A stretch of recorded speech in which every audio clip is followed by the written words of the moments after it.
Hey guys, ILene Vick here for Teaching Adult Coloring with ILene Vick.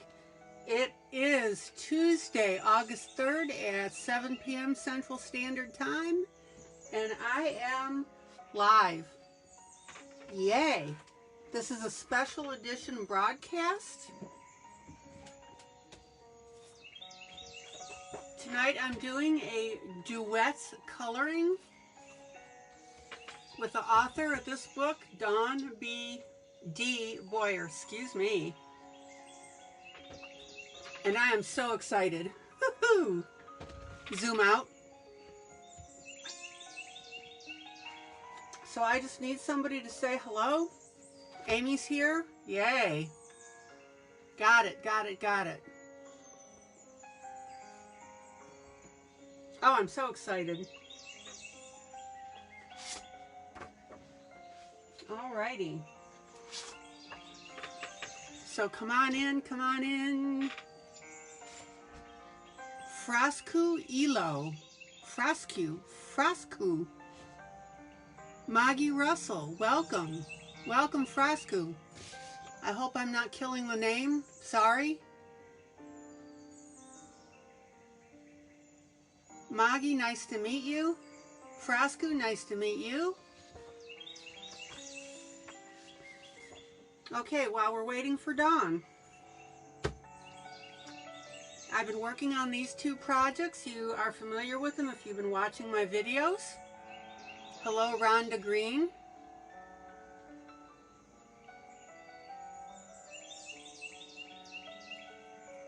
Janet, welcome. Frascu, tell me if I'm pronouncing your name correctly.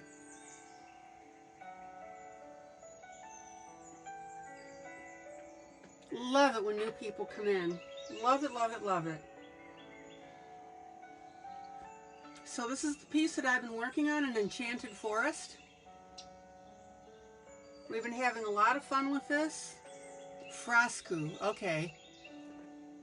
Thank you for letting me know. Anybody, if I mispronounce your name, let me know. So we've been having fun with this piece. I've been adding the stencils and the hearts here. These are all stencils. Dorothy, hello. Rhonda, hello.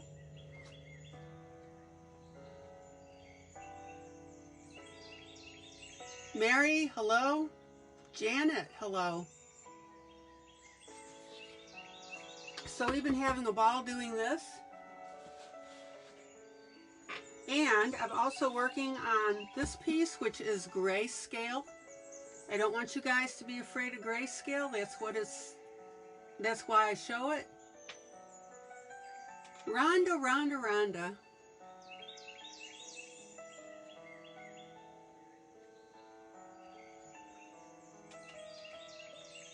I've been getting a lot of comments about the apples that I colored for you. Grayscale is not hard, guys. Hello, Dawn. Dawn has entered the room. Yay! Woohoo!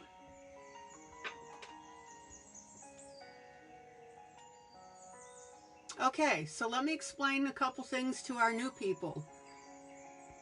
The reason that I am live is to be here for you. And when we do a normal coloring, yeah, aren't those apples great? Thank you. They did. They turned out really well. Zoom in. So please don't be shy about commenting or asking questions. Beginners are welcome. Intermediates are welcome. Experts are welcome. Everybody's welcome. And we always have, hello, Linda. I love Linda's name, Hirschenroder.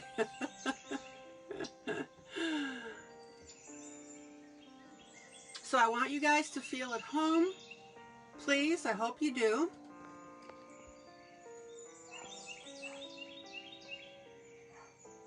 And a lot of people, what they'll do is they'll turn on the program, turn it on while I'm live.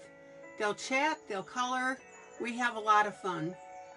And if you have experience with something that you want to help somebody with, have at it. That's what we do here. This is a teaching group. But I also want to tell you too, for those of you that are new, I am here for people that have medical issues, that are um, having depression issues, are living alone. This is why I'm here, guys. 365 days of the year. Hello, Julie. So the point is, please, I hope you feel welcome. And please don't be shy about saying something, okay? All right. You're going to find out I'm pretty wonky. We have a lot of fun. But I'm called the Queen of Custom Coloring because not only do I teach coloring, but I also show you additional add-ons to your page. Zoom out. Now, I haven't done anything additional here, but on several pages I do. All right, so Dawn is ready to come on.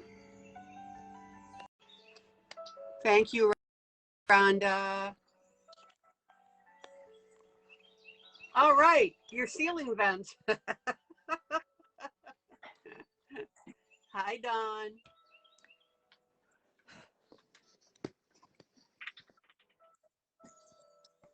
Can you hear me okay, Dawn? I can hear you just fine. I'm trying to make sure that I've got everything centered here on my phone.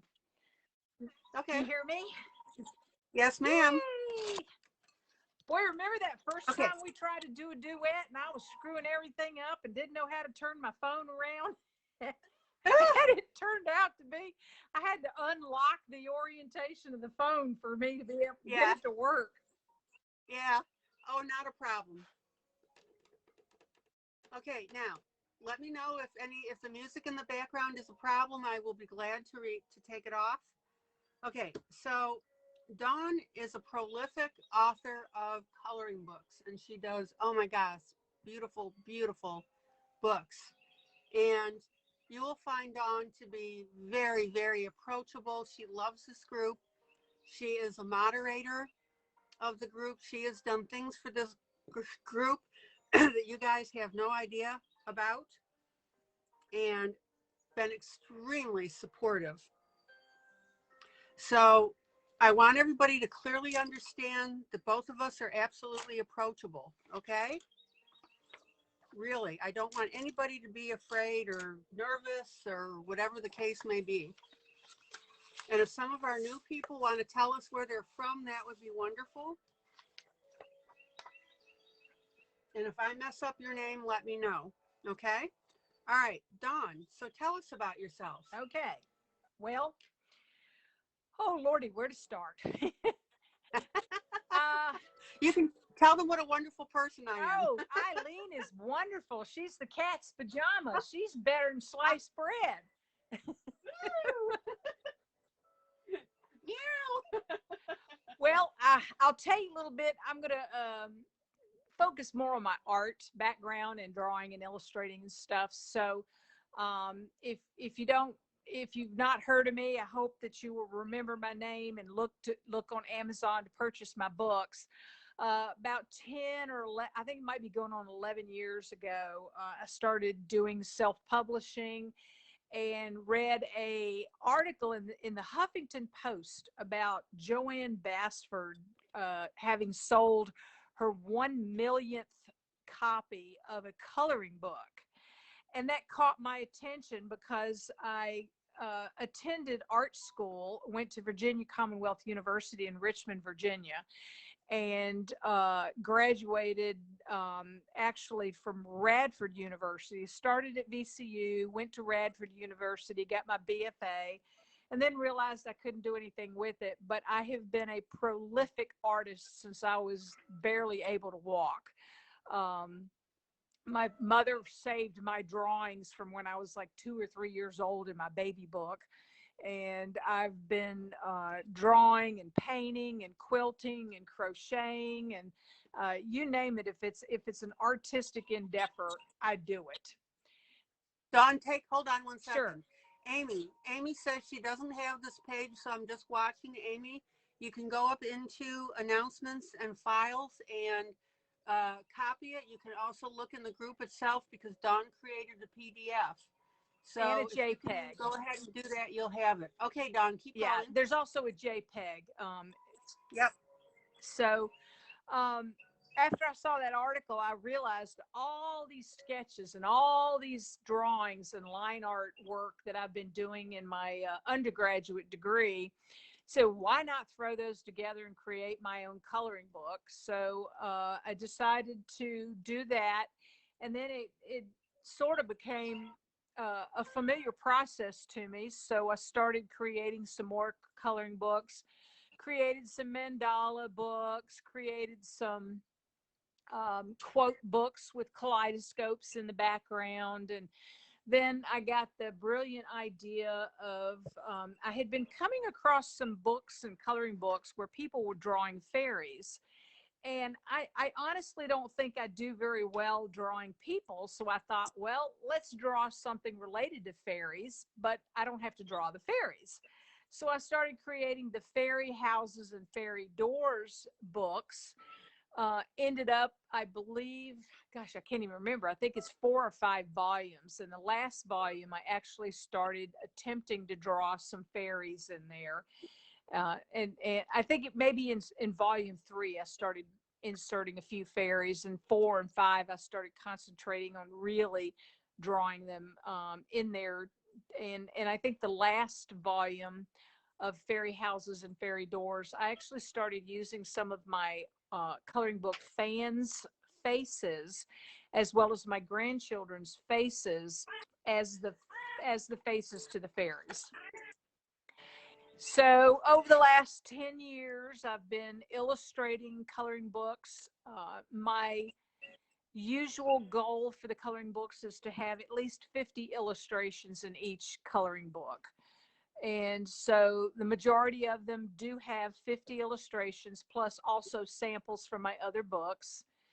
And the I think of all the 118 coloring books that I've got out there, the Compass Roses coloring book is my hands down absolute favorite.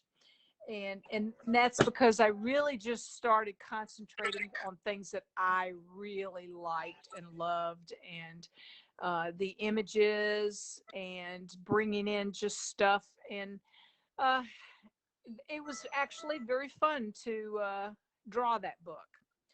So the illustration that we're going to be coloring together tonight on is from the Big Kids Coloring Book, Compass Rose book. And all my coloring books, if you're trying to find them on Amazon, just put in the words Big Kids Coloring Book in quotes, and then my last name Boyer in the search engine for Amazon, and you'll have a whole bunch of them pop up. Yes, and just to let you know as well, and my newer group members wouldn't know this, but we have an affiliate list. Yes. And that is also in announcements. And what you can do, you click on announcements, you scroll down, and there's an affiliate list there. And the book, all of Dawn's books are there as well. And if you purchase anything on that affiliate list, we get a few pennies back in the group. And what I do, hello to Maddie, by the way. She's here for a few minutes. Hey, Maddie. Hello, Jennifer. Yeah, she's on vacation seeing her family, so she's just here for a little bit. Okay. You can go into that affiliate list, and if you purchase from it, then we get a few pennies, and I turn around and I reinvest that money back into the group by buying neat stuff. So it's appreciated if you do that. And I was going to tell you something else, and it completely went out of my mind. That happened. So it fell out of my ear and scrambled across the floor and went out the door, so I have no idea. So if you would consider that, that would be great. And love you guys. And what we do, Dawn and I do every once in a while, is we will do this side by side, what we call a duet coloring. And we want you to see my style, her style. This is where you can ask questions. Please do. Do not clam up because you think you'd be rude. And we want you to have a lot of fun. Dawn, just to let you know, you have a little shine on your table. Well, it doesn't really matter. You're good. You're good. A shine? Yeah, don't worry about it. Oh, okay. It's just, I can adjust yeah. it. So we duet color. We've done this with Jeff Haney as well, and I'm looking to get some more artists in here. It's been a little while since I've had somebody in. So what we do is we color side by side for your enjoyment. And guys, I can't emphasize this enough. If you have any questions for Dawn or any questions about what's going in, please speak up, okay? This is not the time to clam up. All right. All right, Dawn, you ready? Yep, I'm ready to start. And I Okay. am unable to see the comments, so ILene, you'll have to look up a little more often and read them to me, because I do not see them, and I've got my back to my regular computer, so I'd have to keep turning around to see them. Oh, I think you're doing that just to distract me from coloring so you can. I know it. Okay, you ready, young lady? Yep. Okay. 3, 2, 1, let's go. Okay, now. Just for those who are interested in what kind of coloring pencils I am using tonight, I pulled some pencils out of my buckets that have obvious sharp points, which means I've never used these colors before. So I thought it would be interesting just to, pick the colors that I haven't used on a regular basis and play with them. I am very attached and very fond of the Black Widow, Scorpion, and Monarch colored pencils. I also like the Fantasia. I also have the Sherper Farben, but I'm not too terrible as crazy about those as the other ones I previously mentioned. The Sherper Farben, I think, are extremely expensive, but they go on very lightly. So I like really intense colors and flavors to my hues. So Okay. Now, as far as pencils that I use, I've got like, I don't know, 17, 18 brands, and I support my support. I file my pencils by color and not by brand. So that's how I tend to pull mine. Now, what Dawn and I will be doing is we'll be explaining what we're doing as far as coloring and so forth. Oh, she's already started. I got to quit yakking. And again, if you have any questions, Jojo says she loves her Black Widows. Okay, and I've pre-sprayed my page with the Krylon Fix Stiff. Let me show you guys this really quick. It helps create the tooth in your paper. And also, when I'm done with a piece, I spray it again. And I posted an article both in announcements and the group about this Krylon. So the information is there for you. And the other thing I wanted to tell you is if you say something and we miss it, say it again. We're not ignoring you. All right.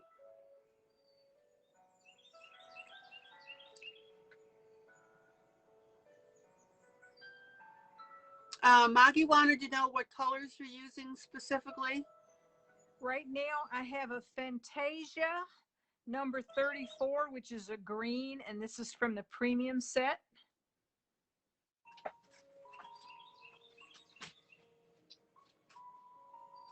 Oh, you know what? I forgot the most important part of this duet event. Everybody who's coloring along, or if they don't color along and want to color on their own later, I've created a tab in the photo album, in the media tab of the group. We're going to run a contest to win a copy of this book, and I think I've got the deadline noted as like 2 weeks from this upcoming Sunday. So you have a couple of weeks to do the coloring. Right, and she's making a contest out of it, and did you just mention what the prize was? Yes, it's a copy of the Compass Roses book, coloring book. Okay. The book, all right. The book that we're coloring from right now. All right, I'm using a light green now to start up this one section here. And I'm going into a medium green now that I'm adding, because you'll see what my plan is. And Dawn, if you think of it, please call out your colors as well. This is Fantasia number 14. I think it's like a lavender purple.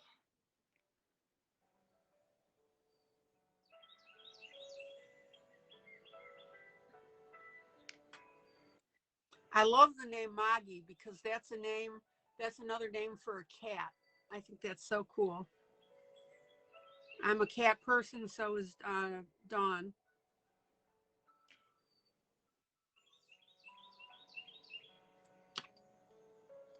Okay, so I'm using a light, a medium, and now I'm going to go with a dark green.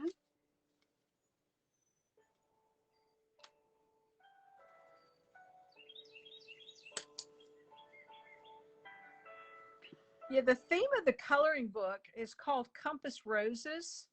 So throughout the book, in each particular illustration, you're going to find an element of a compass.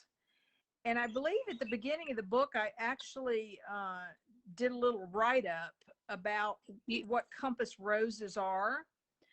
Yes, you did. Back in the quote unquote olden days, when people were actually making maps, what they would do is create a compass with the north, south, east, west elements, so that people reading the maps could see which direction the landmarks were being written about in the map itself.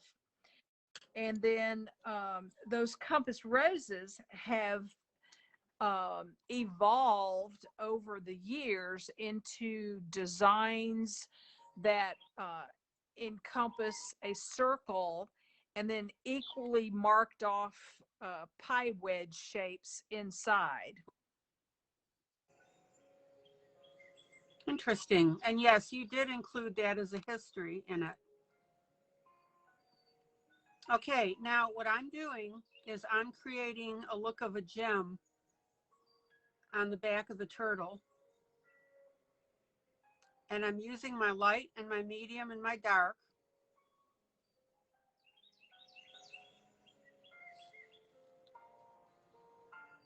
To do that, to create that effect. And if you have any question on how to color something like this, and Maggie just said that that's her nickname for Mary Margaret. So we'll call you Maggie, right?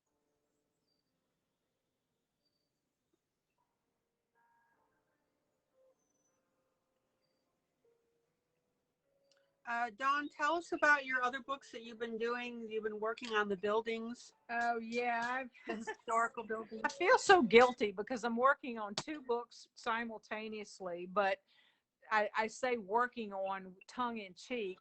I started working on these books, I want to say, back right after Christmas of this last year. And here it is August, and I've probably only created like maybe 4 or 5 illustrations for each book. My goal was to get them completed and finished for Christmas this year. But if I don't pick up the pace, I'm definitely not going to make the deadline. And the biggest reason that I'm getting so slow is not because I don't enjoy or want to draw them, is my husband and I purchased 2 houses last August. One of them was our final retirement home, and then the other one was like basically it's a crash pad in the Dahlgren, Virginia area where we're living most of the week. And both houses needed massive, and I mean extensive, renovations. So every Sunday night through Thursday night, we're working on renovating the beach house, and Friday night through Sunday afternoon, we're working on renovating the farmhouse. So we've been so exhausted that we could hardly see straight when we get home Sunday night. And so when I do get a chance to do any kind of illustration at all, it's like fleeting. Although once I do sit down to draw something, I'm usually there until the drawing is done. So it takes about anywhere from 3 to 5 to maybe 10 hours to complete each of the illustrations that I put in my coloring books. Mm-hmm. The two books I'm working on right now is a book with figures wearing masks for like masquerade balls, and the other book is a third volume in my series of Colonial Williamsburg books. If anybody loves Colonial Williamsburg, or if they like historic buildings, then my books on Colonial Williamsburg are going to be something you'd really like, especially since I've drawn them to keep in mind with people who may want to pick them up and color them instead of just looking at the sketches and the drawings. Yeah, you've really been, do you think you're going to get your mask book done? I don't know. I mean, I will get it done eventually. As to when and the dates that I put it out. The mask books are becoming way more complicated than I initially expected. And like I said earlier, I suck at drawing humans and people.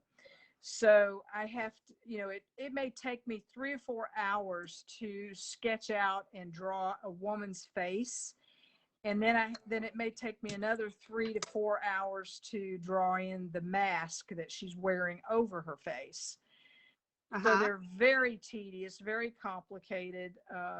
I want to make sure that they're aesthetic, attractive, realistic, and one of the things I often do that some people, who really like very simple coloring books may not like is sometimes my images are very complicated and detailed. Yeah.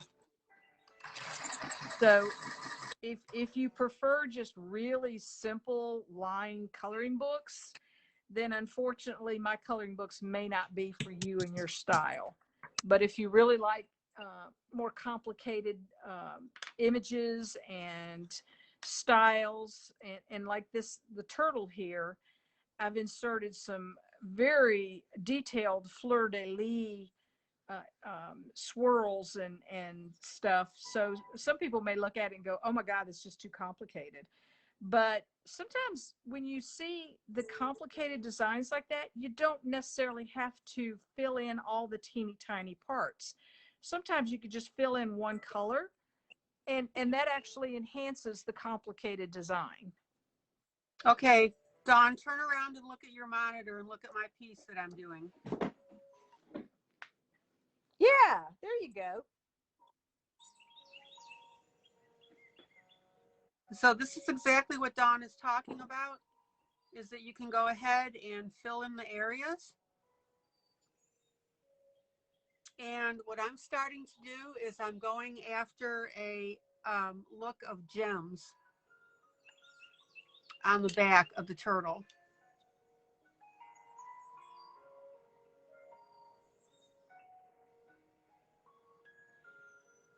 And what you want to do is you want to get a light, a medium, and a dark green, or whatever color you're using. I'm using green at the moment. And you put your light color down as your base color. And then you put your medium color down if anybody has any question about how I'm doing that. So the medium color now is going about 2/3 of the way. And then my dark color, my dark green, is going to go up into one of the corners. And the thing that makes the gem look gem-like is that you've got these varying colors coming through in the spot.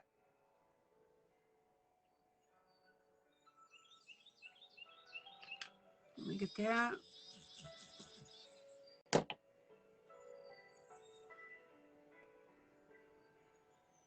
And then the very last thing that I do with this to make it look really gem-like is I'll go ahead and I will get black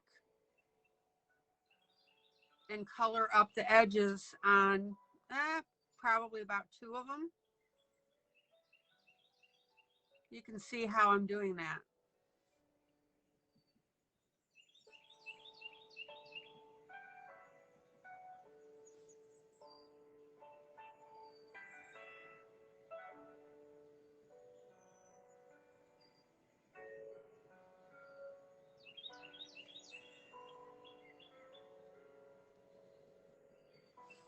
Okay.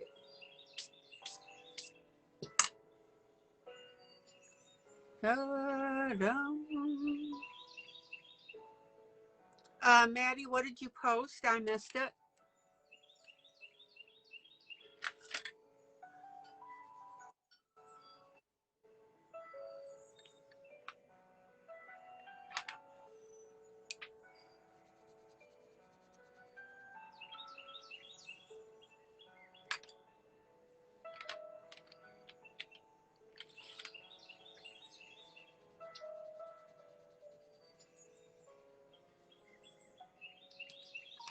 Okay, now again, the trick to the coloring of the gems, if you're interested, is using that, the turtle that you had already colored. Oh, cool.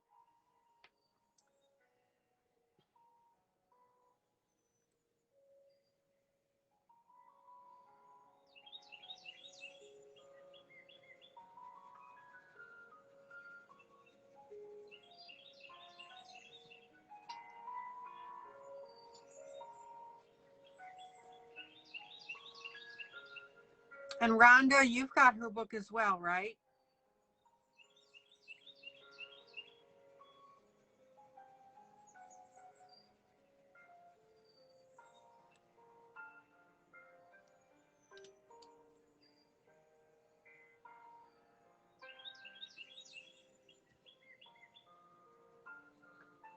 Okay, so now I'm putting my medium on here.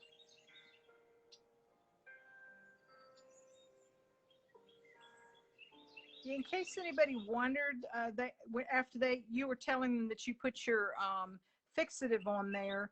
I did not put any fixative on mine. I printed mine out on cardstock. And unfortunately, any fixative I have is actually sitting in a box at the farm right now. You know, we moved almost a year ago and everything is still packed.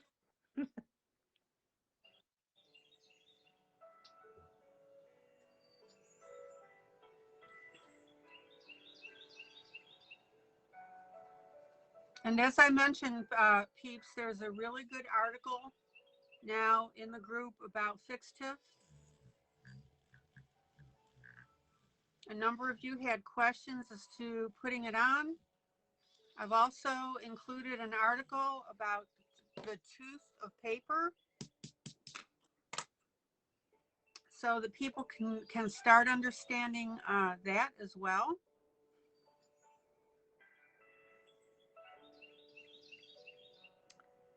And let's see, the color that I just used for the turtle, the most recent color. Oh shoot, which one was it? It was Iceberg, Monarch 060. And now I'm going to use a Fantasia 24, which is looks like a smoky medium blue. Okay.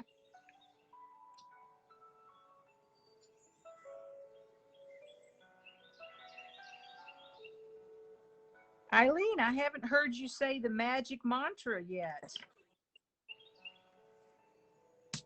Which is? Layers and layers and... Ah, yes. When you start your coloring, guys, always start light. You want to tint your pages, meaning that you are starting that layers of your pencils, because that's what's going to be giving you the best result. And if you don't go in heavy the first time, which you should not be, then that lets you come back and adjust in your design. And a coloring, when you color something, it is a constant adjustment. And you guys really, you need to understand that, because a lot of times you'll set yourself up for failure, that you'll have a fixed idea in mind. And if something happens that you don't achieve it, then you end up calling it a failure. And that's not the case at all. What you want to do is, it's all about being flexible. Now, when your skills get to the point that you can lay pencil to paper and come out with what you intended, that's fantastic. But until then, have I missed anybody's comments? No, we're good, I think, so far. Whoop. Until you get to the point that you can really color something in your sleep, you've got to be flexible in what you're doing.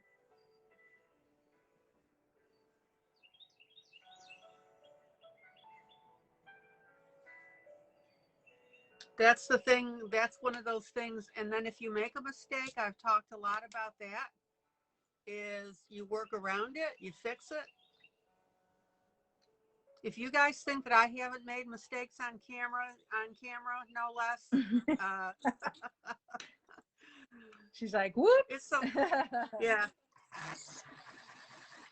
Well, what's really funny, Dawn, is I bust myself every time that I do that, because that's the first thing I say, is I'll say, oops. So right away, they all know I made a mistake.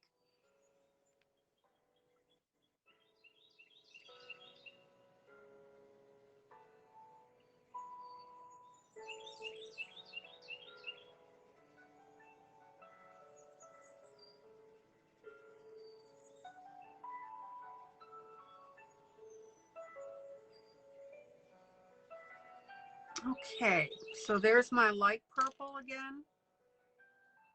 Anybody have questions about how I'm doing this gem coloring? Anybody have any questions about how Dawn is doing her coloring?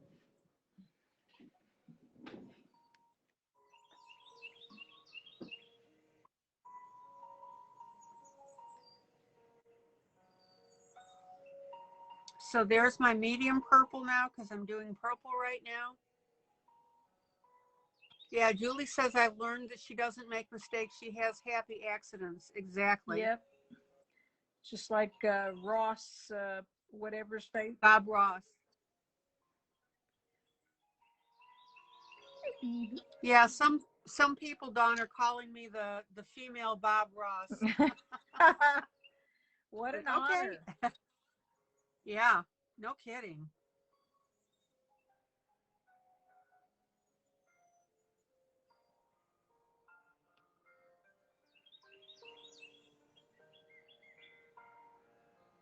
And guys, I would also ask you, I do not get paid for what I do on this group. It's all volunteer on my part. I mean, I love doing it. I love doing it. And so that's why I ask you that if you know people that are isolated or can't get out for some reason, or if something happens, you know, people, Angela's Campbell's here. Hello, hello. Oh, Julie says I actually live around 20 miles or so from where Bob Ross was. Get out. How cool is that? He was in Tennessee? I don't know. Ooh, Where was Bob Ross, guys? Could somebody tell me that? Someone's going to have to Google that quick. And then I'm using my black here on the edges, and that's what's starting to give this gem its faceted look. Okay, so the reason I encourage people is to come into the group is, even if they, Muncie, Indiana. Oh, that was it. Muncie, Indiana. Oh, okay. Is that where you used to live, or is that really close to where you are now? No, no, not me. It was Julie that said that. Oh. Hello, Harriet. Harriet's saying something. That's our running joke. Harriet comes in and I always ask people to say something when they come in. So now she says something. Oh. You got to watch that lady Harriet. I'll tell you. Harriet, did you see all those postings I did on the Krylon and Paper Tooth? I tagged you in them.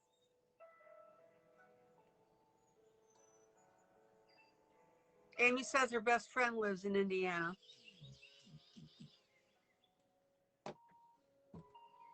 Indiana just happens, unfortunately, to be one of those states that most people forget exist. They're like, oh, yeah, oh, okay. I wonder why. I guess it's just so nondescript.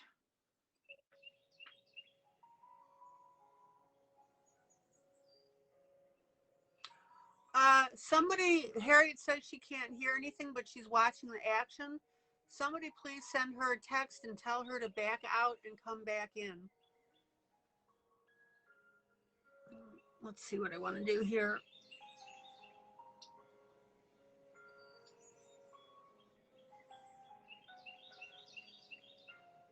And also, guys, if for some reason Julie says we are full of corn and basketball, that's right.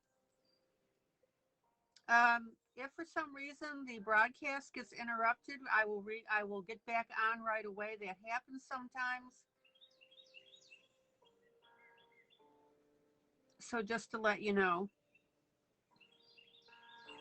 So those who have been watching me, what I actually did was take a blue and a green pencil and filled in some of the little complicated designs in the shell. And then I'm going back over it with a very pale blue, which is a Fantasia 27. And I'm basically just covering a layer of color over both the blue and the green I put down originally. And that sort of acts as a blender pencil. Right. For the two colors that are underneath it without actually taking away from the color that I initially put in. That's right. So some people will use pencil stumps like this to blend colors, but sometimes using a paler color that is a crossover between two colors underneath actually does a superb job of blending without really covering up or detracting from the original colors. That's right.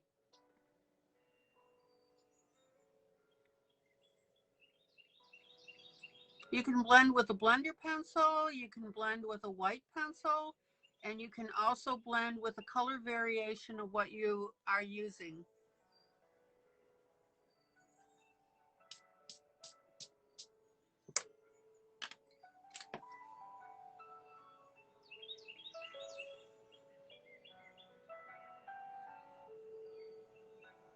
Okay, let's see what we got here.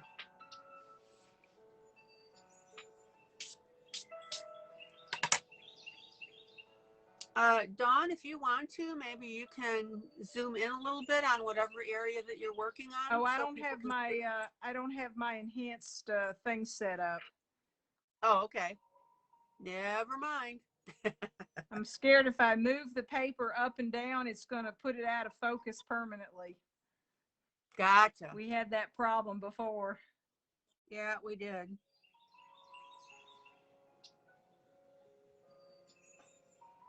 I think what happened is I set it up and then it got out of control. So it was making my home screen on my computer like huge buttons and I couldn't get around them. Okay. So I had to back out of it and go, okay, well, that experiment didn't work. One of those seemed like a good idea at the time? Yes. Hi, Yoshi. Yes, Dawn is an avid cat lover, so am I. I have 3 cats. She's got 2, right? Yes. Miss Bibbs and Miss Yoshi. And Miss Yoshi's Right. cheating on me right now for some reason. Which was really funny because when I was talking to Dawn earlier, she said, and I gave the cats their DINNER. Yeah, I can't say it out loud. They know exactly what the word is.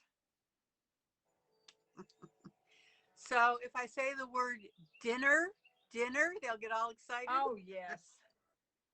Did they hear that? Yoshi did. She looked up. You gonna get me in trouble. You better believe I am.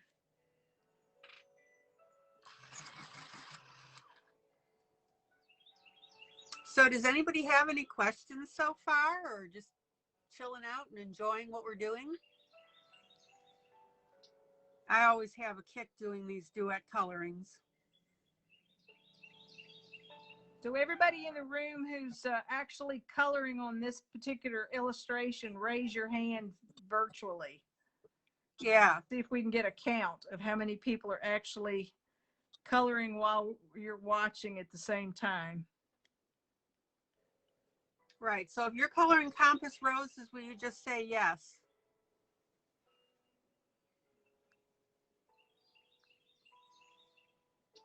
Okay, we've got a couple people cooking. Rhonda says yes. Jojo says she's coloring along. Julie says she's chilling. Ah. Oh, Frasco says that she is coloring it. Good. Maggie says she's coloring it. Yay. All right. Sandy says she's watching. Good.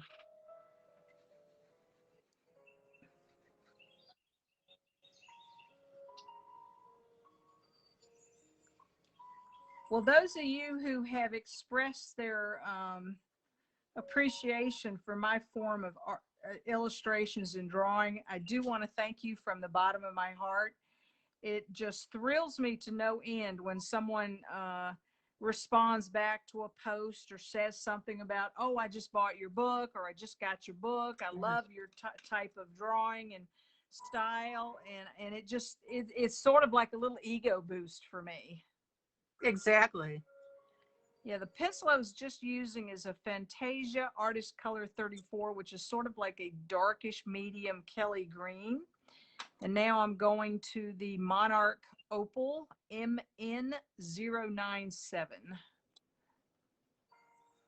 Ooh, Jojo said that she was so excited because her new printer arrived yesterday. She's in Australia. Oh. And she said, so it arrived yesterday in time for me to print the picture off.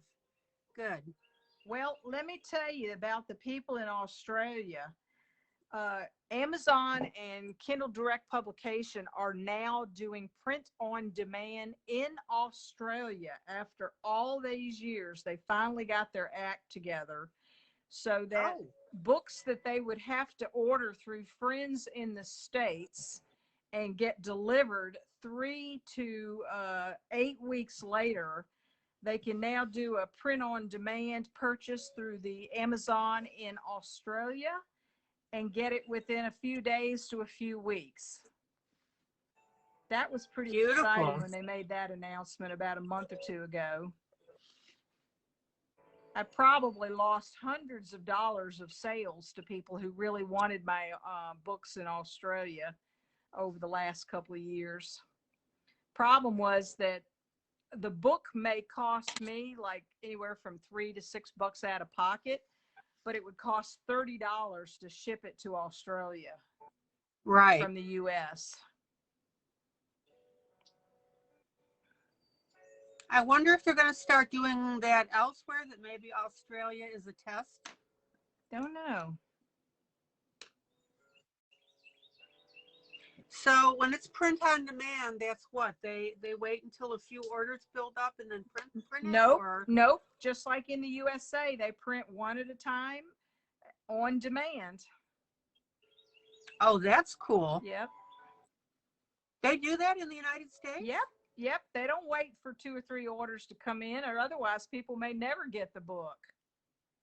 Well, what I meant was, I was assuming that they would stockpile. Nope. Sandy DeSanto said it's so cool to see two different ways you each color. Yeah. Thank you, Sandy. It's fun. Nope, they don't do stockpiling because that takes assets that could otherwise be used for other things. Right. So they literally have a machine that they enter the file name, download it, and this machine takes it from the file all the way to spitting out at the other end, like in the matter of like less than a minute. Wow. And that includes the covers as well. Yep. The different. The whole Wow. the machine does everything. Prints the color, glues the spine together.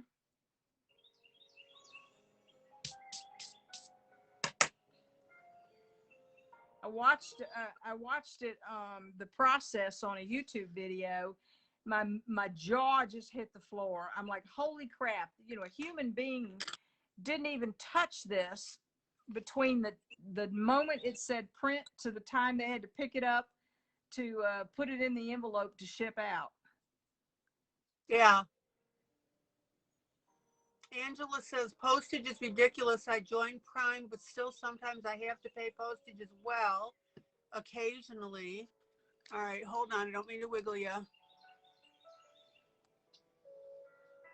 I've seen a book or something, and the postage is 3 or 4 times as much. Exactly. Yep. Hey, Dawn, do me a favor. Yeah. When you get a chance, and find that YouTube video and post it in the group, and please put an explanation now that in Australia that's now available for print on demand for your books. Okay. If I could find it again, it was like last year when I saw it. Okay. But I'll try. I'll try.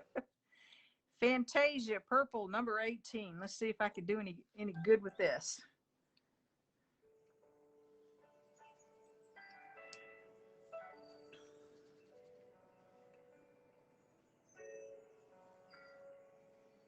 So for my new members that joined tonight and are watching, this is similar to what we do every night. Not Dawn and I, but I will pull out my piece and color.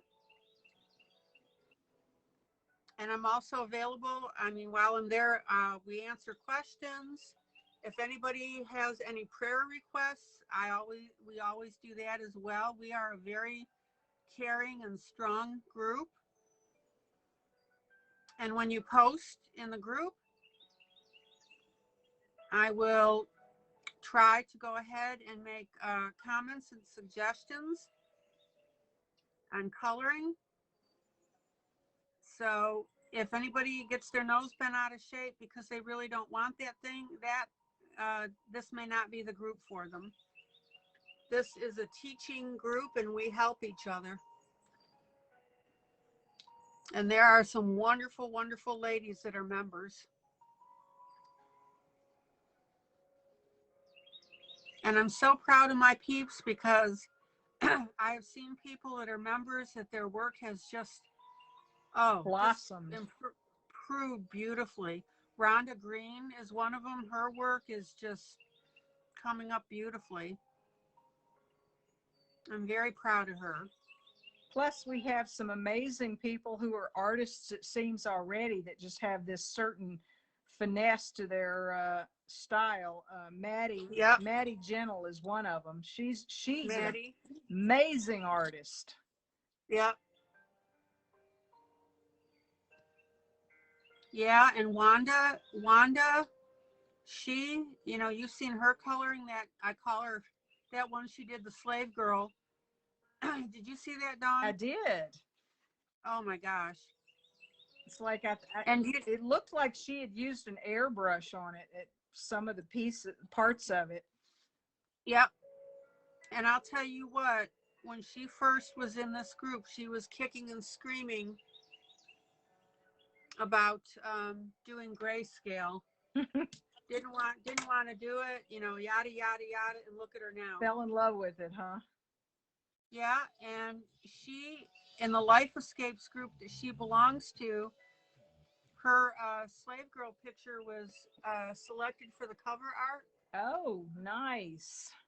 for a week in the group, and she's also has entered a contest with a coloring book author who is taking submissions for back cover art.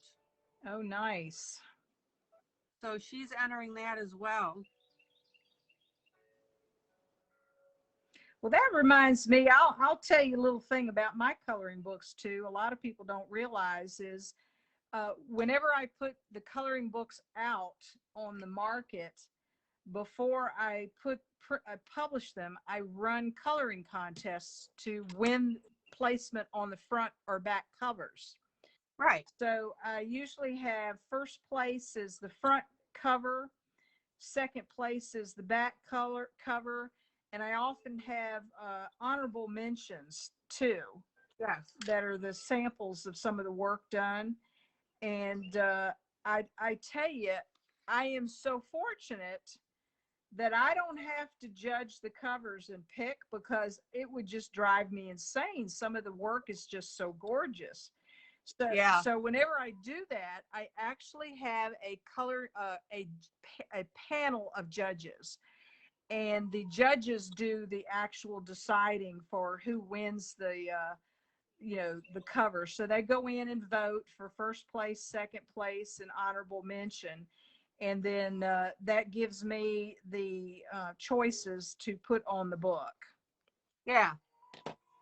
So Amy says she's learning a lot as a colorist, and she's seen an improvement, especially in the Circle of Life book, because Amy's working her way through there. And so as she's doing it, she's seeing the improvement. Oh, that's Now, nice. Angela says she has that book too, but she's a bit nervous of coloring in it. Angela, we've talked about this. Don't be nervous. You know, you got to look at it this way. Okay, you spent what, $7 for the book, or maybe as much as $22 for some of these really high brand name like Millie Marriott or something like that. And I think her new book's coming out soon too. But okay, it is? so what if you mess up? So what? Start over, figure something out to fix the issue. Um, Try something different, go on to another page, or just buy the book again if you really want to color that particular page. Yeah. It's not the end of the world if you screw up with your coloring. It's a hobby. It's not like a something you earn money at. Although if you join a coloring book contest and I pay you money for it, then there's a little bit, but you're not going to earn a living by coloring books. I don't know of anybody who does. But so what if you mess up? I mean, I'm Yeah, I mean, it's not like it's, nuclear science that you're going to blow up the world, Yes. Now, the corollary to that statement is this. Okay, Maggie, what book do you have in your shopping cart but you keep hesitating to buy?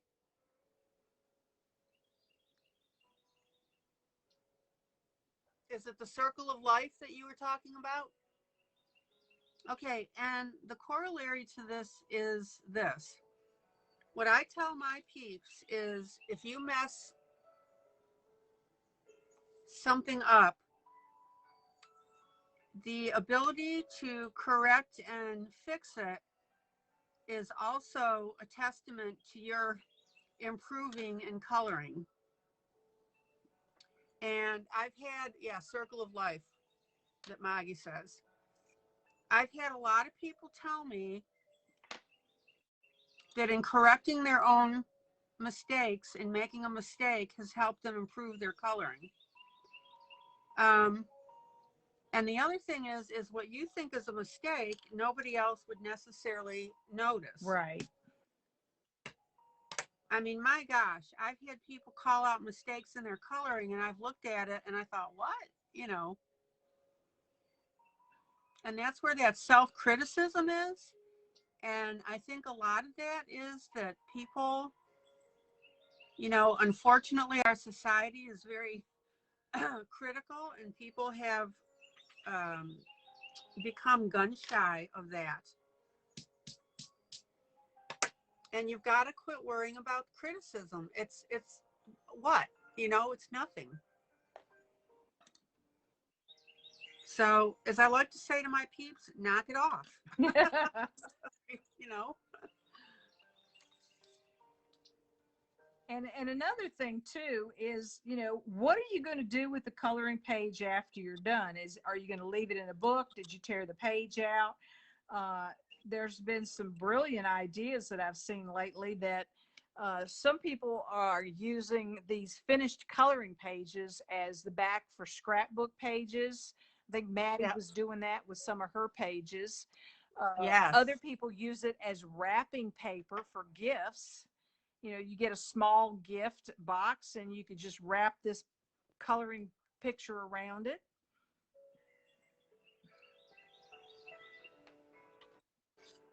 Well, and a couple people I have suggested that they, I know a couple people that aren't able to get out of their room a lot, their rooms or their homes or whatever.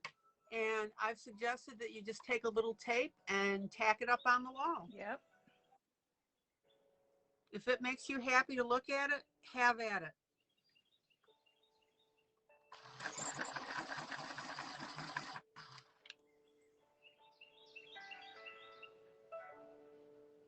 Oh, I like your shading of the blues and purples around the I inside. fall into that all the time. I don't know why. It just always ends up doing that. Do And you? I am fond of it.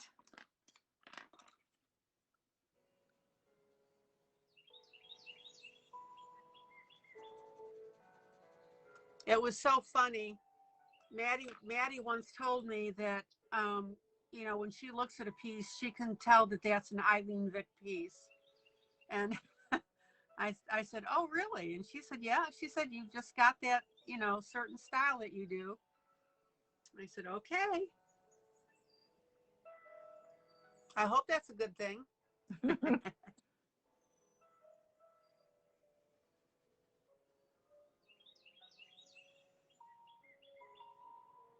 But my group knows I have absolutely, you know, no ego in this. And if they happen to not like something that I'm coloring, um, you know, don't look at it as that page. Look at it. Look at the techniques that I'm using to color the pages. And sometimes they just like to tell you what to do. Ah.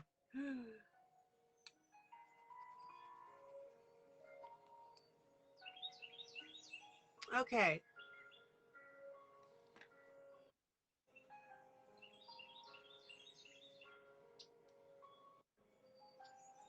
Anybody have any questions about how I'm coloring these gems?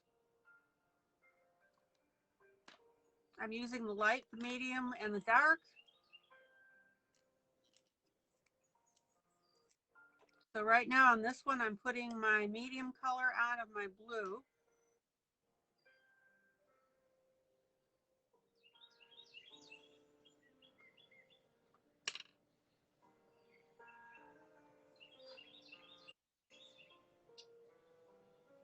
Angela says she uses plastic sheets and the plastic coated books from the supermarket or news agent, and you can look back on what you've colored. Yeah. Yeah, Sandy says that she likes how you're blending your colors, Dawn. Thank you.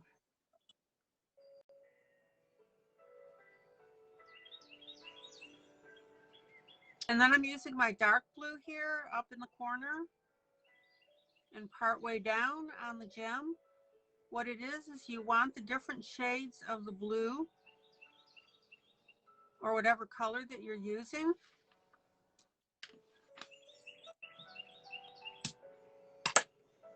And then you want to go ahead and let me smooth this out.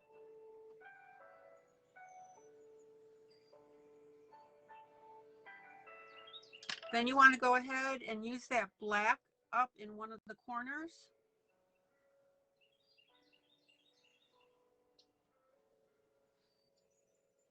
And it's that black that starts to make it look real gem-like.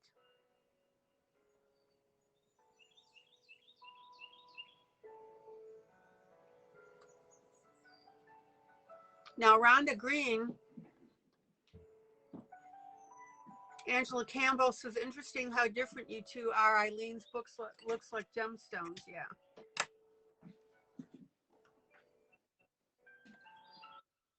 Rhonda Green is practicing and working on making things look metallic. Oh, nice. And Maribel, you know Maribel Sanchez, Yes. of our group, Don. Yeah. Maribel, who does wonderful work, did a really nice piece showing that example. Oh, yeah. Okay.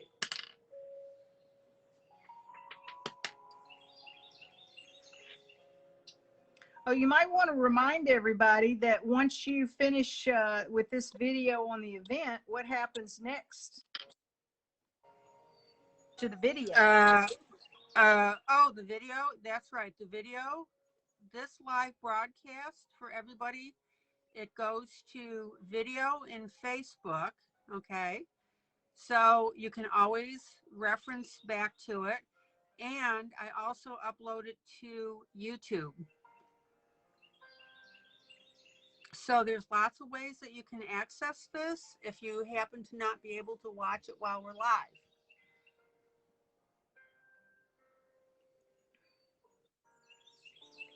But I'm always very interested in people being able to pop in live so that they have that company and companionship.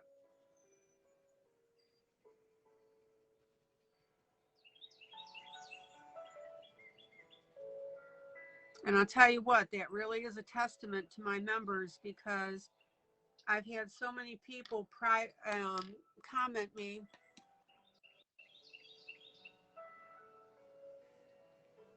that they really like how friendly our group is, and there's no, backbiting, and there's no drama and the whole bit. I mean, I will not put up with drama.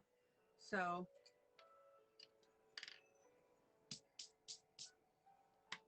Mary Blankenship says, glad this is not due right away. She's doing gold gel pen on all the little swirls. How cool. Yet, if you do enter the contest and you have used metallics, one drawback is that if you try to scan the picture, often the metallics will not take well in the scan. You can attempt to take a photo with your cell phone or a camera or something like that to see if the gel pens and the metallics come up. But whenever I have coloring contests for the front covers of my coloring books, I have to actually warn people, do not, they have to scan the picture to send it in at a high resolution. Cell phone pictures or sharing in Facebook don't count because they have to be emailed directly to me. Yeah. And if there's metallics while they're in something that they're going to scan, the metallics will actually show up as a muddy brown. And people think that it might be, they're like, oh no, my scanner's not working. But unfortunately, these color spectrum for metallics and gel pens, sometimes scanners are just not capable of capturing those colors. Yeah, and Julie says no neons either. Oh, yeah, that's true. They come across real muddy or faded. I think I've surprised myself with this turtle here. After I was telling everybody you don't have to do all the details, and I did the details anyway. Oh, it looks gorgeous.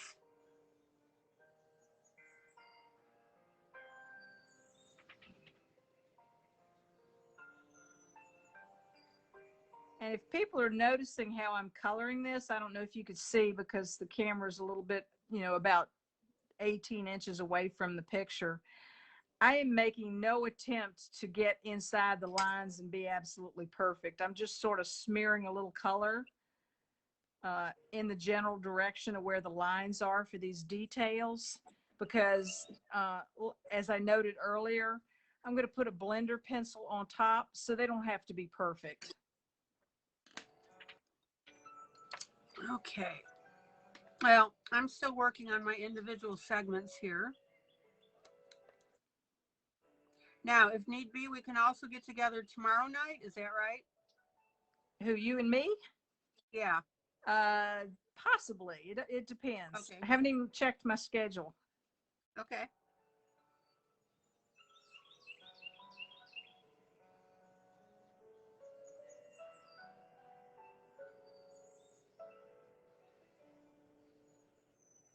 Oh, Maddie says, I love your turtle, Dawn. Sweet. Thank you, Maddie. That's a huge compliment from another brilliant artist. Yep. She had me crying when she sent me those art books. Oh, and I got one too. They're delightful. Oh, they were just stunning.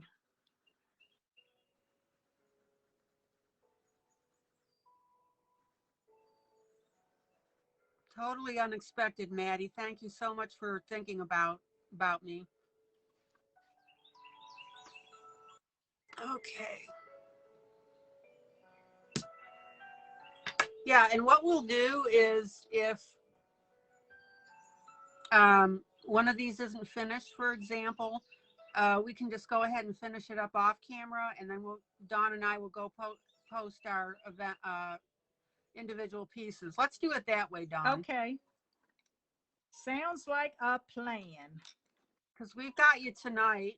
You're not in any big rush, are you? No, Okay. Although I am going pretty fast here, I'm surprised how far I've gotten. Yeah, I'm still working on my gem, so, you know. Jeez. Yay.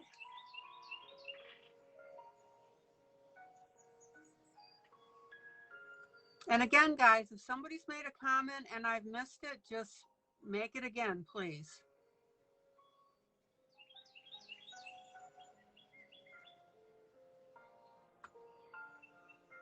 I'll tell you what, guys, the one thing that oh, Amy says, okay, dinner time. If I don't end up coming back in, I won't see everyone till Thursday. Have another late day tomorrow. Okay, Amy.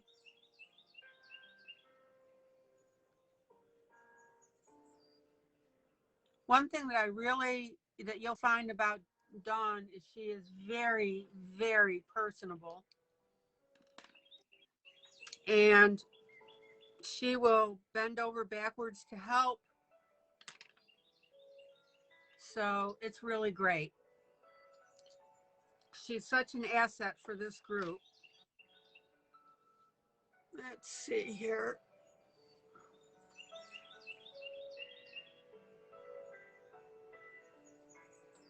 You know, some artists tend to get a little full of themselves, and they won't do things like this, and that's okay. But Dawn, she's right there for you. All right, I got an oopsie. Oh, Helen says both images are very pretty. Thank you. Thank you, Helen. Is this Helen in the UK? Yes, ma'am. Our other talented member? Yes, ma'am. I keep meaning to go get one of her books, if not all four of them. They are brilliant. Yeah, they are. If you have not yet discovered Helen Elliston, did I get the name right? Yes, you did. She has got some brilliant how-to drawing books out on Amazon, and they're not only brilliant in their makeup, but they are actually very aesthetically beautiful. Yep. She spent a lot of time creating multiple images and photographs and outlining and exactly how to draw things and do it the right way. And you can walk right along in the steps. And I think some of the members of the group have either received the book as prizes or bought the books, and we're just absolutely amazed at what they're learning from Helen's books. Yeah, hold on a second here.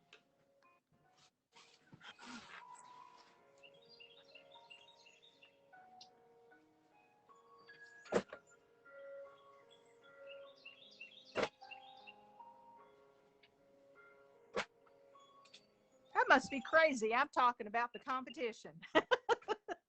Hey. That's okay. She deserves it. Those are beautiful books. Okay, let me do something here for a minute. Let's see if I can do this without screwing up here. Okay, so I'm going to show you real quick Helen's book that Dawn is talking about. So she's got color special effects. This is her first book that she put out. Okay, and she put out color special effects 2. And that's just packed full of really neat ways to color stuff. She goes through the steps. For example, how to color snow on a roof. And then she put out color special effects 3. So she's got more things coming out here. How to color bamboo, for example. And then she's got a color special effects 4.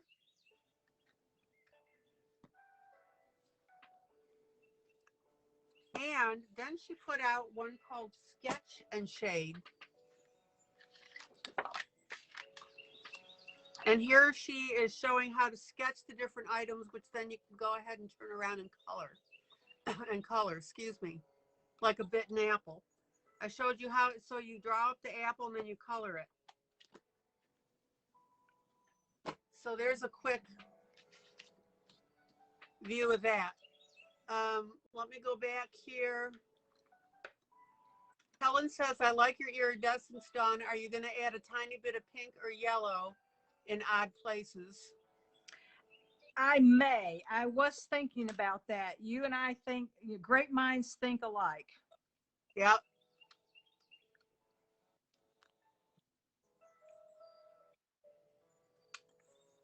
And by the way, Dawn was kidding about saying about a competing artist. We are all, oh my gosh, we are all supportive of each other. Well, you've had a lot of just absolutely talented artists on the group in some of your color alongs as well as your interviews. You've had, Yep.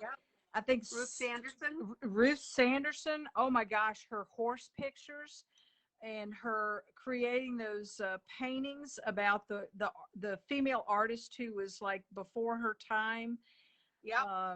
Those paintings just evoke a very Victorian era type of feeling to them. Yeah. And then Jeff Haney, who does the brilliant whimsical cats. He's been a guest on the and he's done a color along with you. Yes, he has. Who else have we had on there? Have I missed anybody? I'm thinking that's it so far. My peeps will have to tell me if we got everybody. I'm working on getting a couple of other artists. Summer's been a little bit hard because everybody's out and about. Yep.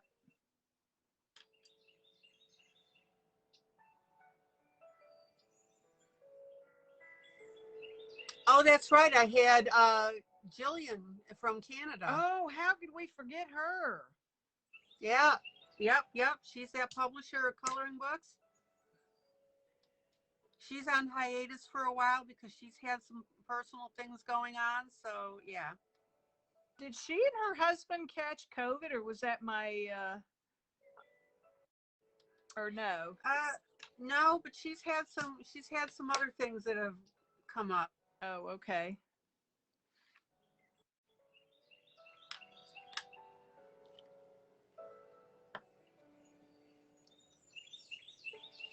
So yeah, I'm very supportive of artists, and if anybody knows of one that would like to come in, they can get in touch with me.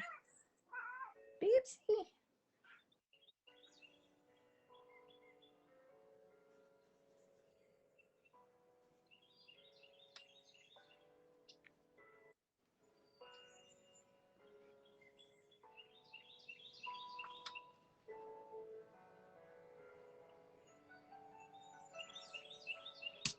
Oh yeah, Helen was telling us.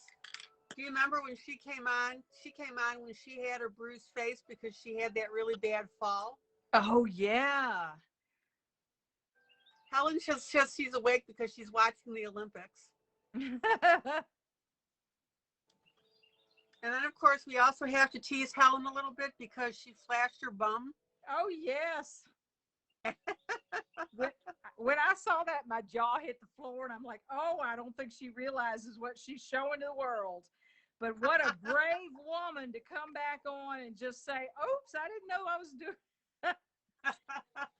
You know, those English people, they're a little bit brazen. More power to her. Love it. Oh man. Okay, so let me see if I can do this. Okay, so guys, that's what my turtle looks like. Turn around, Dawn. Turn around. Oh, look at the computer. No, not your piece. I meant turn you around and look at my piece. Oh, okay. Oh boy, those are amazing. So that's the direction I'm taking. Yeah, Helen says she's shown you my bum, my boobs, and my swelled face, so there's not much more to show. Well, Ellen, you're going to have to come up with something more ingenious for the next one. Oh my gosh. Oh, don't egg her on. Please.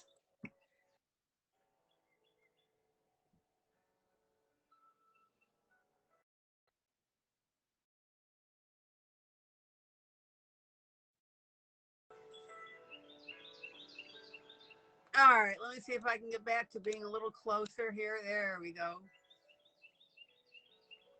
Oh yeah, we got to see Helen's pups. Her what? Her puppies, her dogs. Oh, that's right. Yeah, they were controlling her life. Yeah.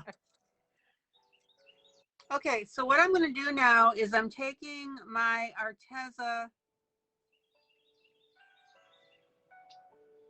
white gel pen, and I love the Arteza. Oh, and we had, I mean, how could I forget? Oh gosh, somebody help me here. I'm completely drawing a blank. Helen, Claire, Color with Claire. She was on. Okay. Well, she's more of a coloring book reviewer and colorist than or does she do her own art now? Right. Claire was so much fun. We had a really great interview.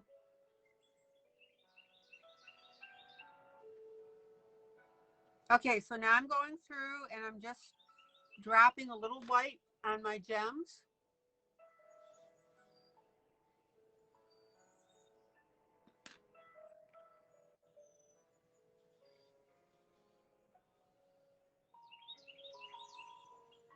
And guys, I can't recommend these Arteza pens enough. I love them. That's what made me think of it. Yeah, Claire has started to do her own art now, and is starting to produce. Oh, nice. I'll have to check that out. Yep. So she'll need to come back in my group and talk about that as well.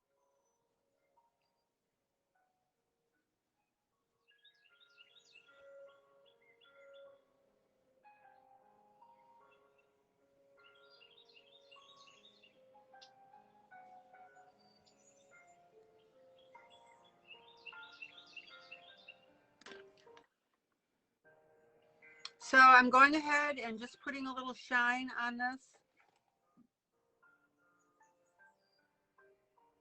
Ooh, this pencil color is the Shipper Farben Watermelon. Oh, that sounds cool. I'm going to add some shock to the picture. Okay.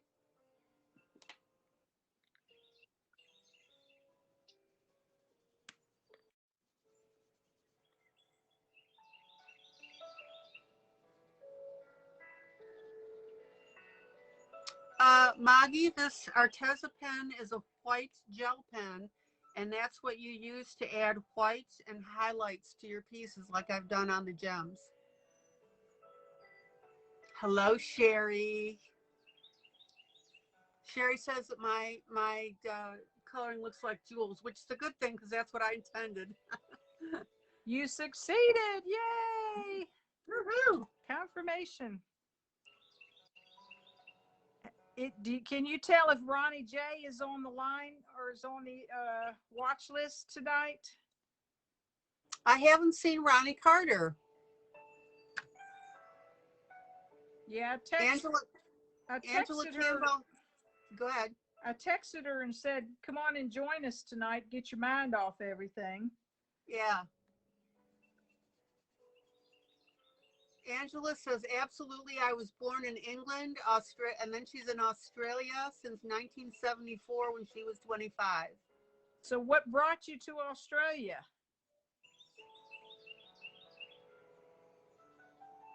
And while she's answering that question, Maggie, I would absolutely, hands down, recommend the Arteza white gel pens. You can get them in a box, and you get different sizes. They come in a box of 12.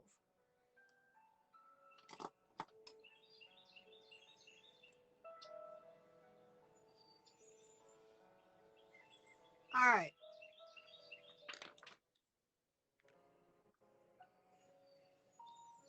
So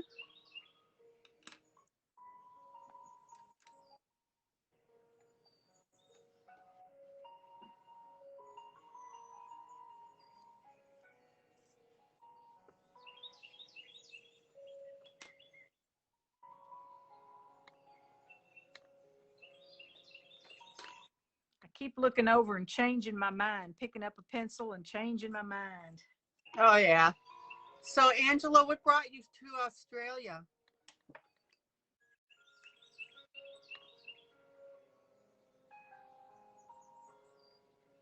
Probably early in the morning over there for her. I'll have to check and make sure that the Arteza pens are on the affiliate list. I'm pretty sure they are. Oh, that's what I was going to tell you a while back. Guys, if there's something that you want from Amazon, and if it's not on the affiliate list, please text me. And what I would also further say, if you're buying, it doesn't have to be necessarily an art supply. Let's say you're buying a TV or a toaster or something like that. If you text me and let me know, I will send you the affiliate link and we'll get a little percentage of that.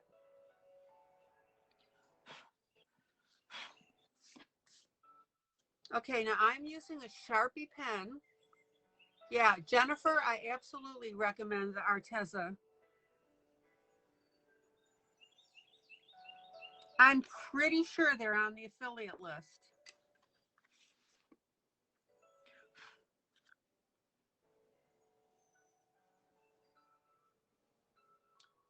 Maggie, if you need a carpet cleaner, carpet cleaner filter. Yeah, Julie has texted me with some things that she likes.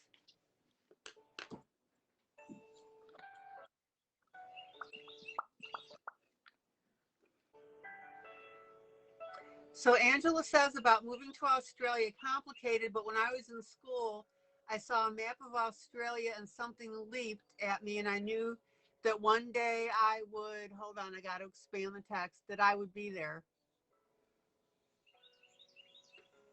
Just that gut feeling told you to get there. Yep. And life turned out beautiful and romantic and happy for you? Hopefully.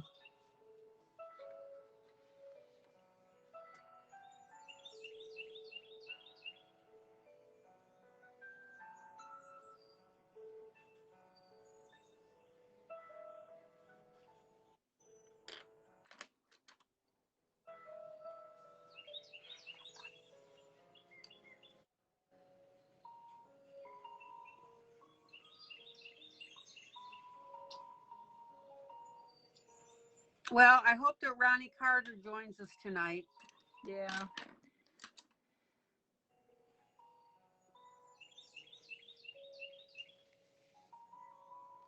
Okay.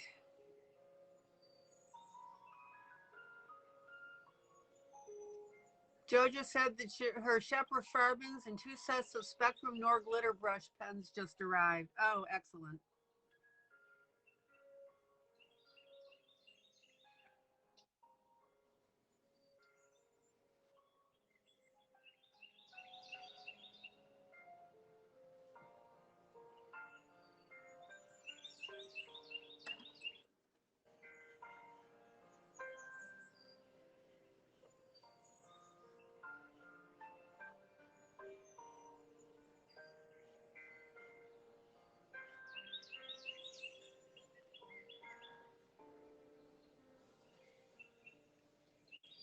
Okay. So I'm going to go ahead and color this, work up on the black.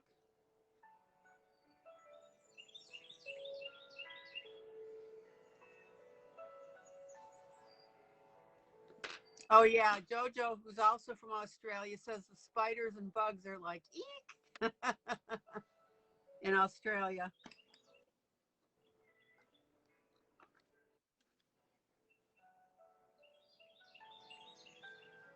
My mother, long time ago, decided she was going to pay for a trip for me and my daughter to go to Australia.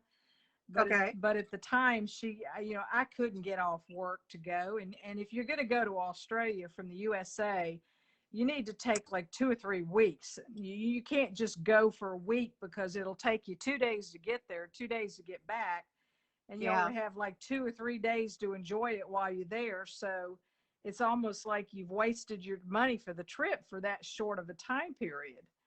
Yeah. And my mother couldn't understand why I couldn't get off for a couple of weeks. And I'm like, Mom, are you going to pay my salary and my bills while we're gone? She's like, No.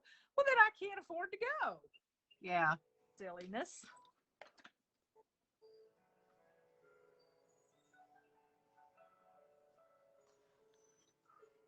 Hey Dawn, Yeah. I'm going to ask you a favor just to stop coloring for a second. Guys, we we have a member who is having a very difficult time right now, and it's Rhonda Carter, and I would like to say a prayer for her. And for those of you who care to join in with us and join in the thoughts and the prayer, that would be great. If others of you don't want to, that's fine, perfectly understood. So I'm going to pray for Ronnie because again, she's having some major issues. So Lord God, in the holy name of Jesus Christ, I pray resolution and grace over Ronnie Carter. You know what her issues are. And I ask you, Lord God, to help her through these, to send the people into her life that she needs, and to let her know that we are thinking of her and backing her. Lord God, thank you so much for listening to this. I thank you so much for your attention in this matter. And God, I ask, oh my gosh, I ask in all sincerity that you give her the relief and release that she needs. In the holy name of Jesus Christ, amen. All right, thank you. All right.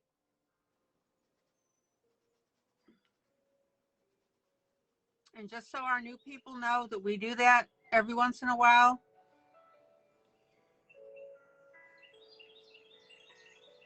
if you need a prayer, we're here for you to do that. And it's not done for show, it's done in all sincerity. You guys know me.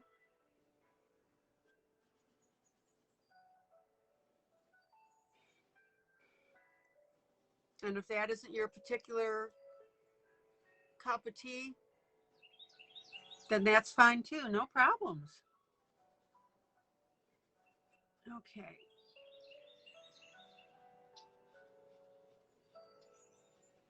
Yeah, Maddie, Sarah, we're praying for Rhonda Carter.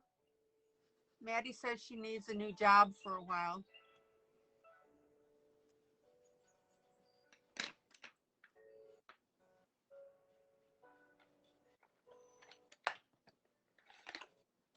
And I would encourage you guys, please, in my group, my peeps, is send her a text and tell her that she was prayed over tonight and that we're thinking of her.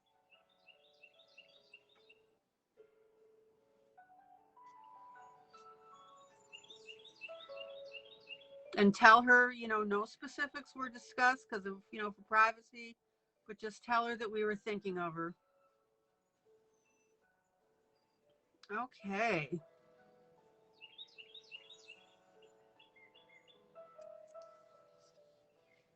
Let's see where we're going with this.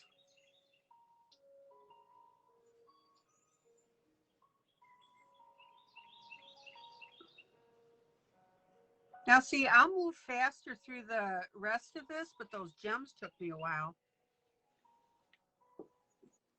But you can see the basic idea of what I'm doing on mine.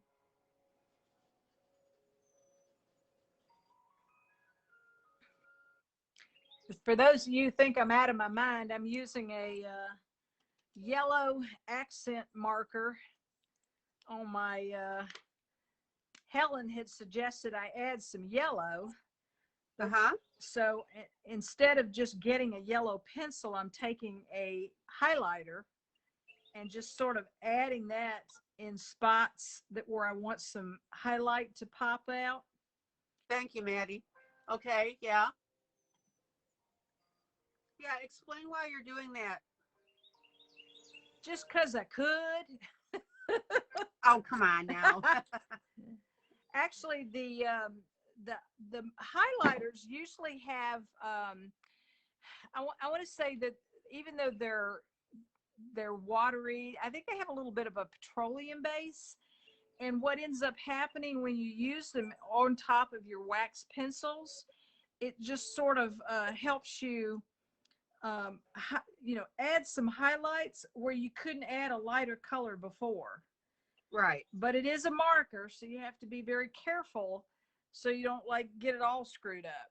So can y'all see the yellow highlights and what has happened with once I put those down? Yes. And and we forgot to include Melba Carter when she came on and she did that. She taught the drawing of the roses. Oh. We were talking about people that I've had on my live. Yep. Okay, now Dawn, I need to know what in the world are these triangle things that are like at the top there? They're sort of like abstract sails from a ship. Okay. So they're part of the actual compass, so to speak. Okay, so everything that you have colored in purple. Yes. All right. And actually too is all the artists that have been on here, including Dawn, she's commented. Yeah, it makes the glow. Helen says, hi, yes, Julie, love a bit of glow. Yes, Helen loves her markers. That it's really good experience for them to color their own pieces. Yes, Jeff Haney learned a lot. Yes, he did. His artwork comes from grayscales of his full color paintings. And while he was coloring, he started getting some input from some of the watchers about, how he could improve his grayscale. And he was listening very hard to what people were telling him.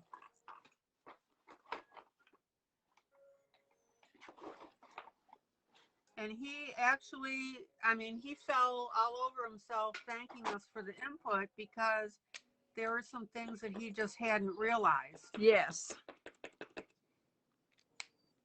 and he was very, very willing. You know, he said, don't hold back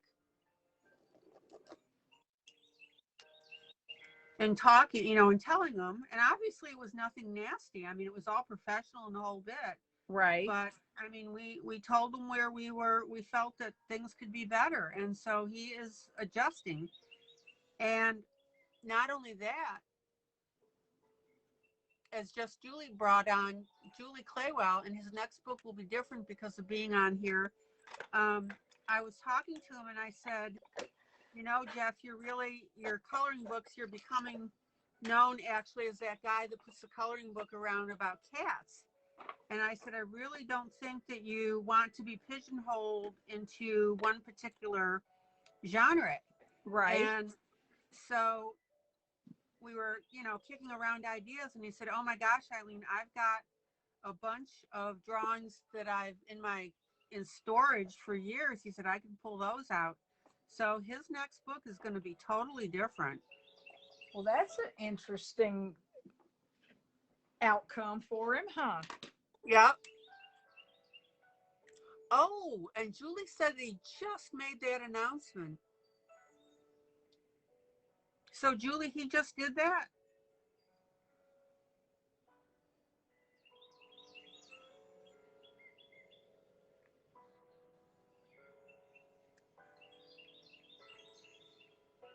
So really, one of my goals is to make this place the place to be for artists. And I have no problem at all promoting their work. That's what we do. Okay. So let me pull out.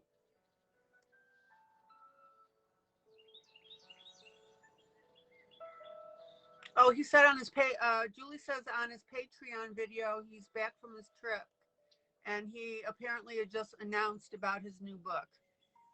Cool.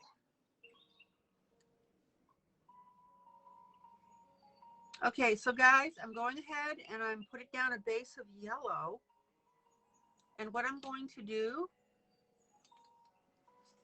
is make this ring gold. And I've showed you before how to color gold.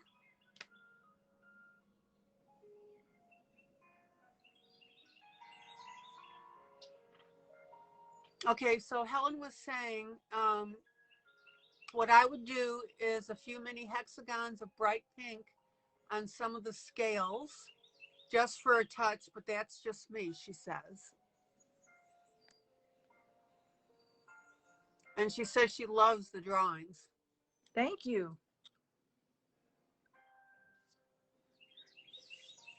In case you've been watching what I've been doing, I'm taking Sharpie permanent markers now, and just because they're darker and have more hues to them, and I'm actually drawing over the black lines with them. Ooh, I think I'm gonna get high from the marker. Woo-woo. State of Virginia finally has legalized marijuana use for private consumption. Oh, really? Never in my life did I ever believe that a conservative state like Virginia would beat a whole bunch of other states that were more progressive. Holy Yeah. crap. Blow my mind away. I think some of my neighbors down in Gloucester have already started their farms with the mandatory minimum of 4 plants per household. Okay. So are you going to farm the stuff? Not anytime soon. I think that the time is not quite come for that type of crop for me. Okay.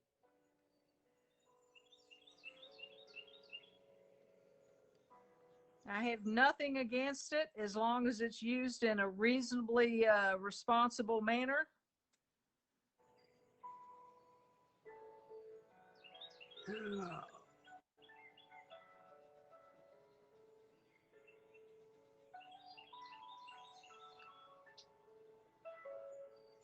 Now, if anybody wants to learn how to color gold, oh, Julie says just go over to the neighbor and harvest. Well, they've they've got some mean dogs in their yard. I bet. It's really interesting because we went down to the farm a couple of weekends ago and looked over, and there was this fence up that had some green shading along the metal slats. Yeah. And we're like, what on earth are they doing back there? And so the neighborhood is suspecting that there is some ingenious planning going on behind that.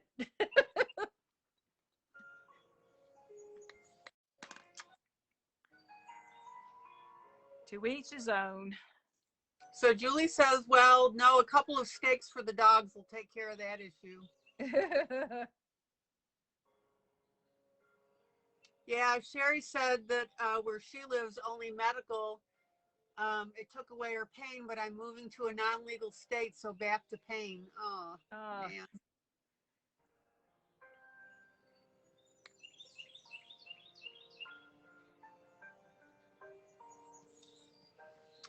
Okay, so if anybody wants to find out how to color gold, I've done a number of videos on it. Let's see, oh, there's a blank spot. Whoop. And all you have to do is go into our group and type in the word keyword gold, and everything will come up that's got the gold in it, and I've done some extensive videos on it.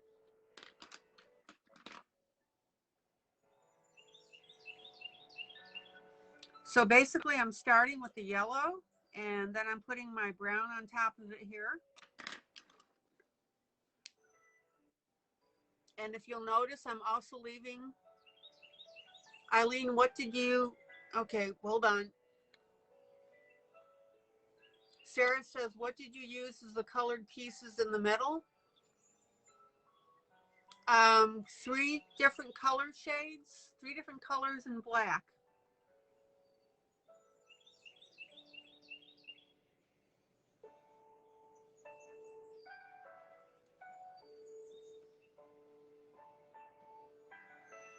And then just to remind you, all of you who are interested in the Arteza, send me a text. But again, look on the affiliate list, the Arteza gel pens. I'm pretty certain they're there. But I highly, highly recommend them. Box of 12, different sizes.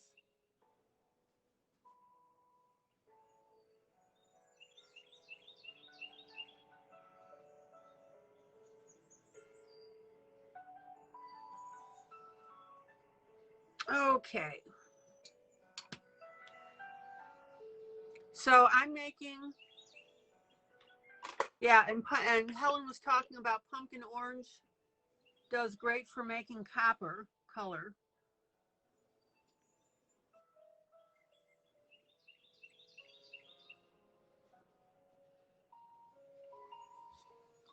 Yeah, Helen, I may switch over to that and do that as a copper color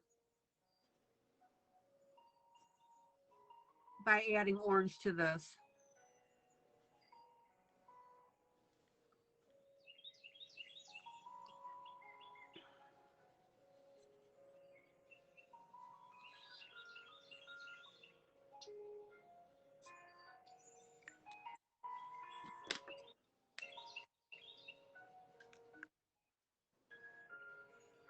So I've got yellow as the base. I've got the brown as the next color.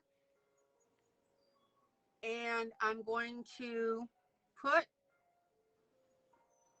the orange on top of this. The affiliate list, Maggie, is you go to the very top in the group where it says announcements, and you click on that, and then you scroll down because I put articles there and information for you guys.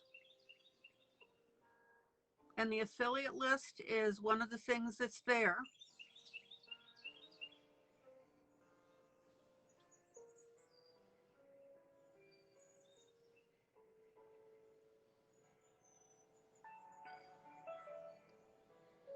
And for those of you that are relatively new to coloring, I put a little red heart by those items that I feel are critical for you to start building up your supplies, you know, like erasers, sharpeners, that sort of thing.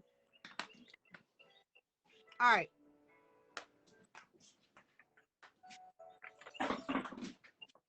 You're welcome, Maggie. Thank you for agreeing to support the group.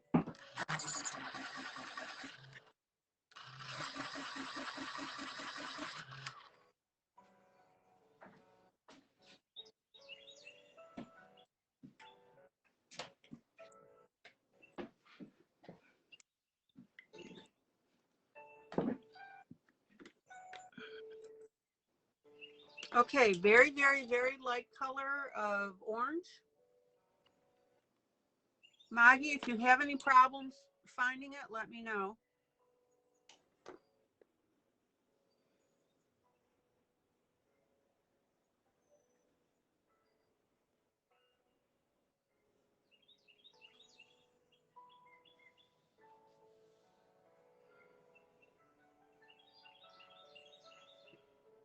So I'm putting a little bit of orange on this, and then I'll go back and put a little more brown on it, and that will give us the copper color.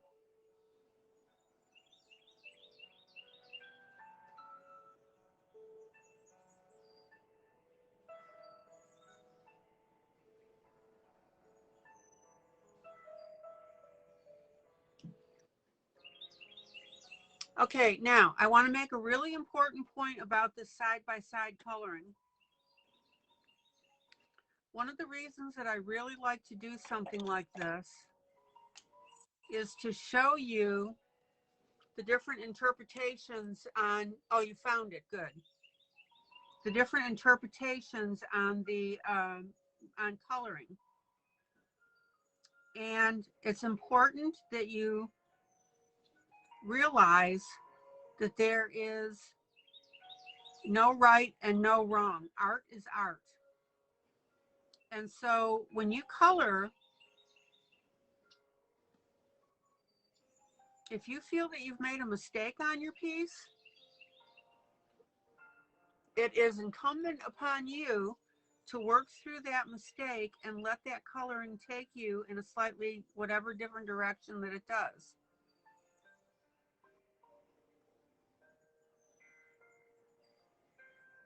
So regardless of what you have in mind, you need to literally go with the flow and work your piece. So if you make a mistake, incorporate that mistake, celebrate it, and work your piece in that direction. Does that make sense, guys? Yep. And if you didn't quite get what you wanted, if you've made a copy of your coloring piece, then go back and do it again.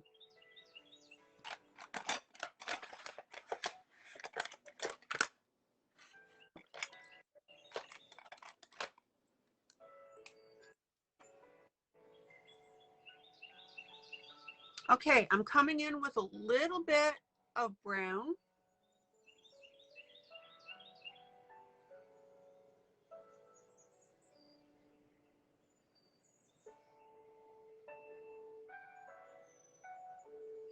And that brown and that orange is giving me a really nice copper color.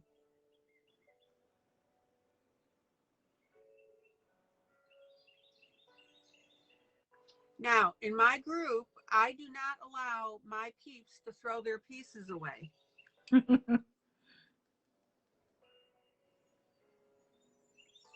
And I've had so many people tell me after I've gotten after them about throwing something away, that they've kept on with it, and they'll say, oh my gosh, I'm so glad I kept with it. It came out just fine.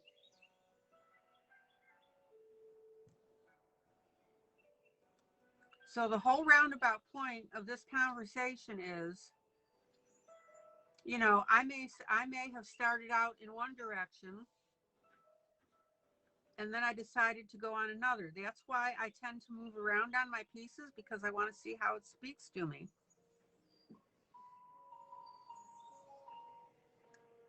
And I want you to see in the side-by-side coloring the two different people are going to color it two different ways. And one way or the other, I'm going to get you, I'm going to get you. Oh, excuse me. One way or the other, it's going to come out as a nice piece. Dawn is coloring it her way. I'm coloring it my way.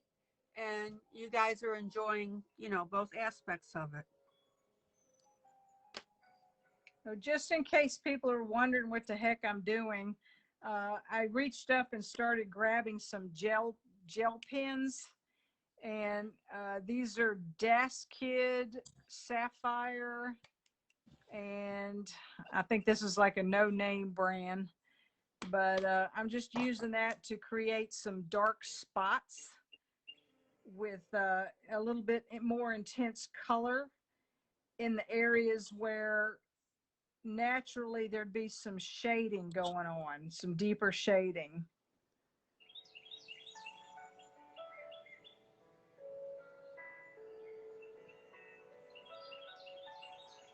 Does anybody have any question about that, about what Dawn's doing? If you have a question, ask her.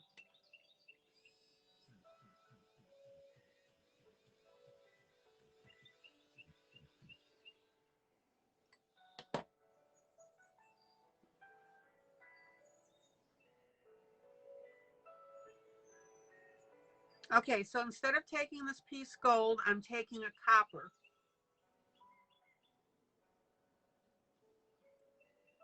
Thank you for the suggestion, Helen.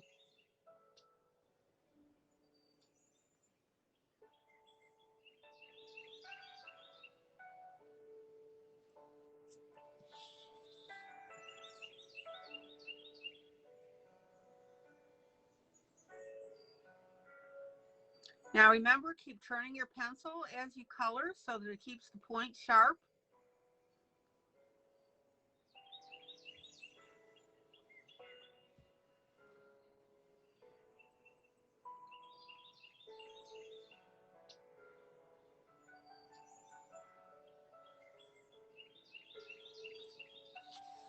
Oh, how pretty is that? Oh, I love it. I love it. I love it.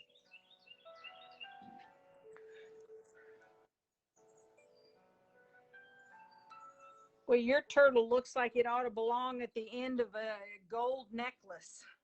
There you go.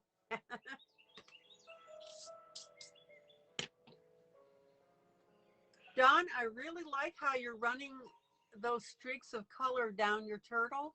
Thank you.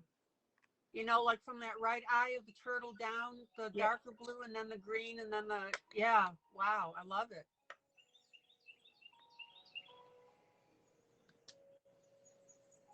Okay.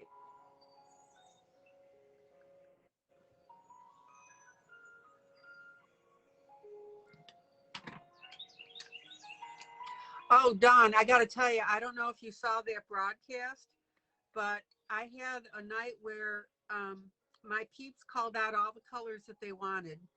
Oh, I did see that. That turned out pretty good. Oh, it turned out beautifully. We had so much fun.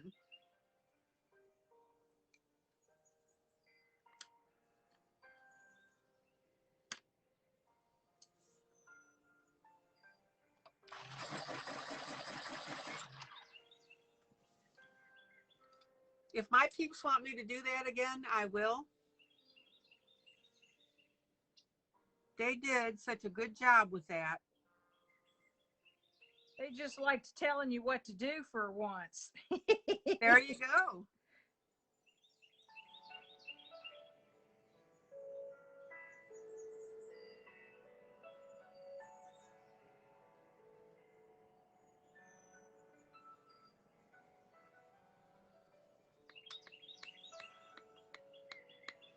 Okay, now one of the techniques, oh, Jojo says, yes, it was lots of fun. Let's do it again.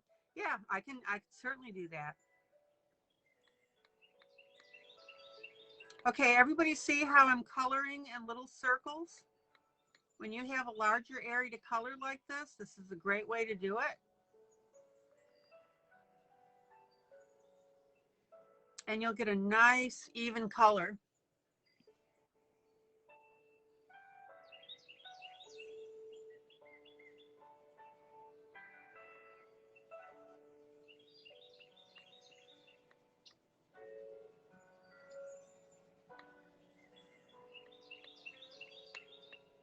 You know, and actually, Dawn, you mentioned about this, it could look like a necklace. I may go ahead and put a loop at the top of the nose of the turtle and make it look like a necklace. Uh-huh.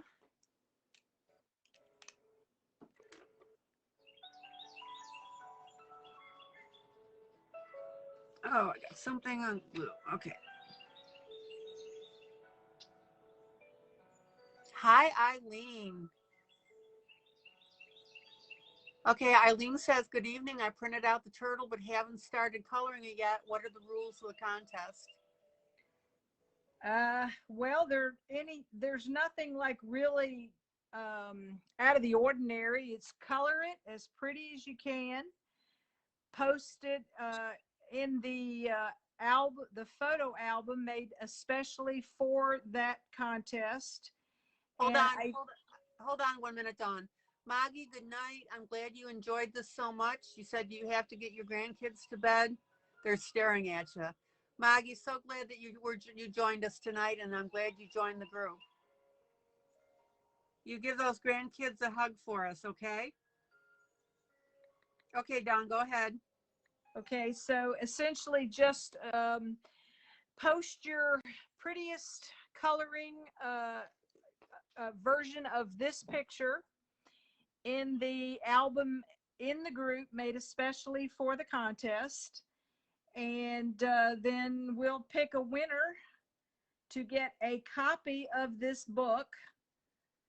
I think it's like in 2 weeks on a Sunday, close of business, Central Standard Size, midnight.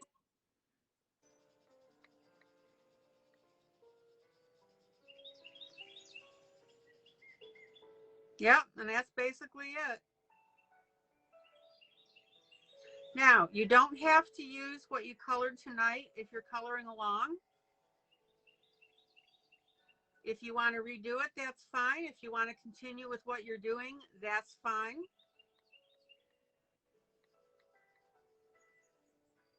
Have fun with it. Maggie, tell your friends, will you, about the group?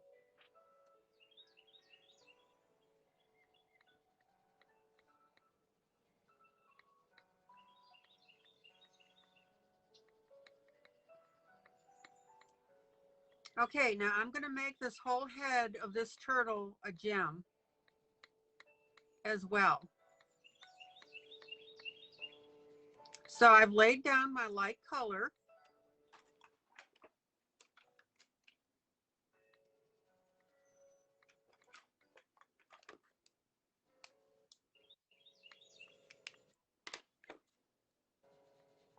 You're welcome, Eileen. I'm glad we could get that information to you.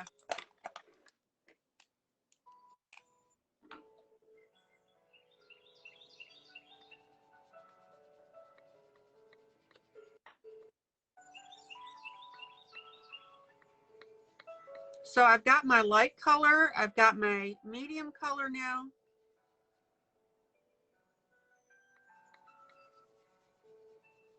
And then I'm going to use my dark green.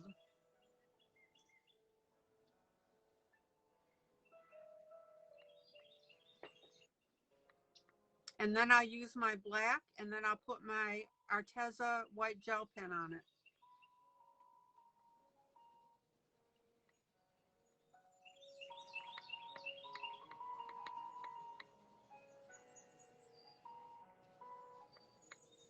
Now, I want you guys to see, I have a darker streak in here. Let me see if I can zoom in for you just a little bit.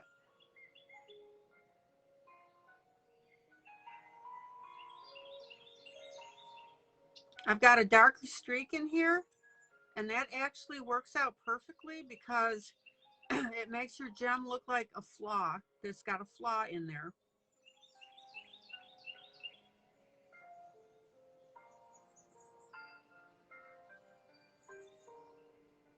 And this is a great example of what I mean, where you think you've maybe made a mistake, where you've made a darker splotch on your piece, but actually it works in beautifully.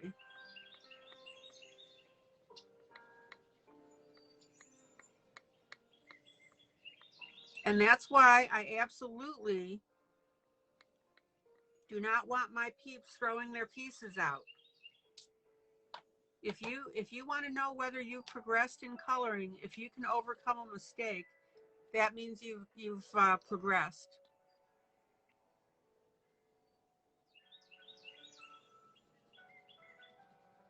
Jeff Haney once said, we asked him if he ever threw anything out. And he said, there was only one time that I ever threw anything out. And he said, to this day, I regret it.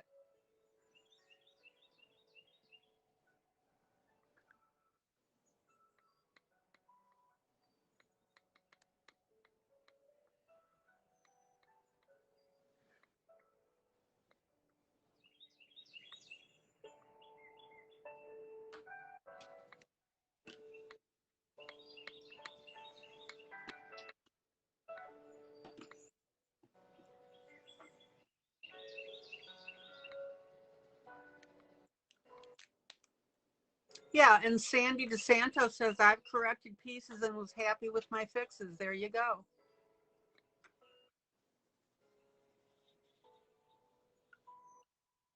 Has anybody ever had a piece that they've made a mistake on, or spilled a little coffee on or whatever, and we're going to throw it away, and then you heard my voice in the background saying, don't throw it away, don't throw it away.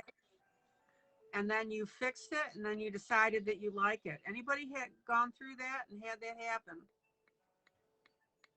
Sometimes my peeps tell me they hear my voice in their heads.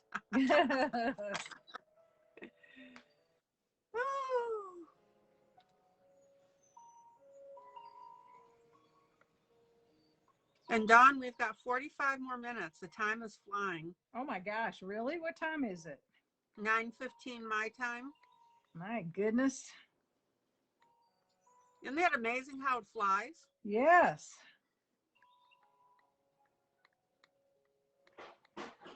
You get into the zone, the coloring zone, and you just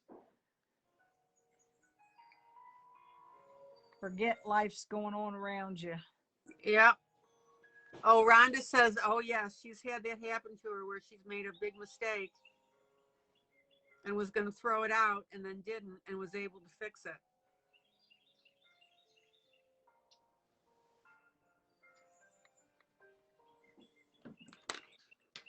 And you know what's kind of funny, Dawn, is that I'll have people post, and then they'll say something like, and I screwed up this and I screwed up that and made that mistake and this, that. And I'll look at it and think, if you hadn't told me that, I never really would have thought that. Yeah.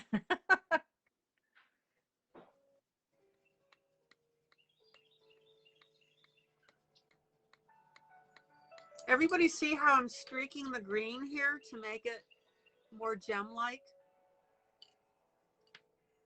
All right, let me erase out of that eye because I like to stay nice and tidy.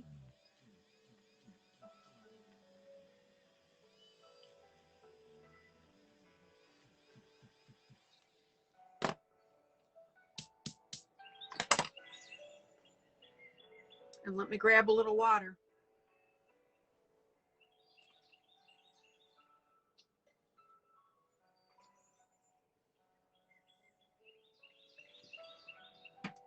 ILene Giddings says she always loses her sense of time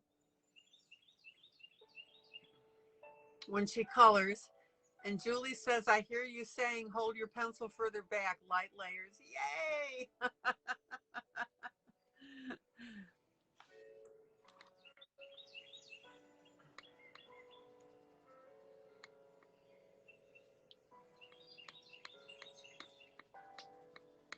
Okay, everybody see how I'm streaking this color a little bit on the turtle head? And you see that in gems. Big. I'm not into peanut butter and jelly. Hi, sweetie. How are you? ILene says hello. Hello. How are you? I'm good. I'm trying to feed my wife something. She's turning her nose up at it. Oh, I man. put all this effort in. Oh. I'm trying to shame her now because I'll eat anything she puts in front of me. Yeah, for some reason, I am just not into peanut butter and jelly sandwiches, which bless his heart he made for me. I'll eat peanut. I just started learning to eat peanut butter again a couple of years ago after years of somehow strangely not having a phobia about it.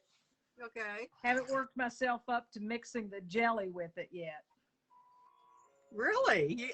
Wow. Yeah, I had a bad experience as a kid. I went to a babysitter's house and she fed me peanut butter and jelly sandwiches, and I didn't like the crust. And she made me sit there and eat the whole dang sandwich, including the crust. And ever since then, I had this issue with eating peanut butter. Peanut butter and fig preserves is what I'm trying to give you. So I just in the last couple of years finally worked myself up to enjoying the taste of peanut butter again. Yeah. But haven't got past that. Did he cut off the crust for you? No, he brought it to me with the crust. But that's okay. He ended up eating it himself. Oh, that worked. Yep. Okay, everybody see now how I'm getting a really good gem look on here. And what really makes this gem, guys, is when you take your black pencil and work your outside edges with it.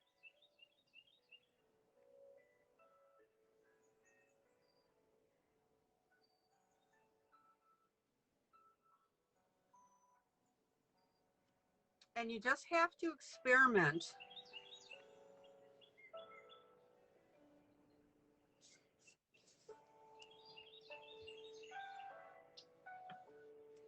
Angela said she used to like cheese sandwich with black currant jam. Black curd jam? Currant. Oh, currant jam. And I got to tell you guys, my peeps are really slipping because it took, let's see, I started at 7. It took 2 hours and 15 minutes for us to start talking about food. What?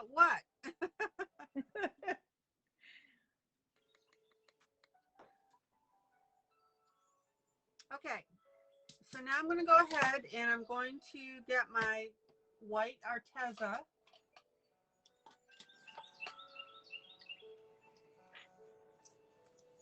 Let's see here.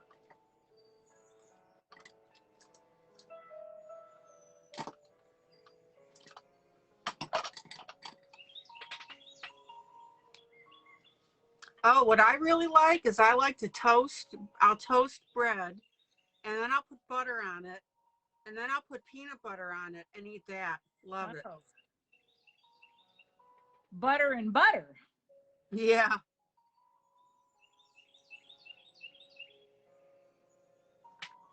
Just in case people are wondering what I'm doing right now, and I'm taking a charcoal gray. It's a Fantasia Artist Color number 53 Premium. And I'm imagining that the light source for this picture is coming from over on the left-hand side and going that way. Okay. So where the shadow would be for any of these items, if they were three-dimensional, would be on the right-hand side. So right. Helen would be very proud of me in my shading here. There you go. So I'm just taking the pencil and I'm not using black. I'm using a charcoal gray to put a soft shadow on the right-hand side of the items that would be in front of the turtle, to create just not a stark shadow, but just a hint of a shadow. And that'll end up helping me add a little bit of three-dimensionality to the picture. Yeah, and that's exactly right. And by the way, ILene says, I love that too, butter and peanut butter on toast. Thank you, ILene. Okay, so guys, you can see now where I'm starting to go with this, that I have all the gems on the shell, and I've made the head a big gem, and I'm going to make the fins and the feet and the tail all a gem, the green gem. So that's where my headset is right now. And I've got the copper ring on the outside per Helen's suggestion. I think Helen bailed on us. Helen. Well, it is like about 2 o'clock in the morning over on her side of the pond. Yeah, but she's watching Olympics, so she does that though. She'll come in and then she'll just like disappear. Oh. That's sort of like me. I come on and peep and then disappear. Yeah.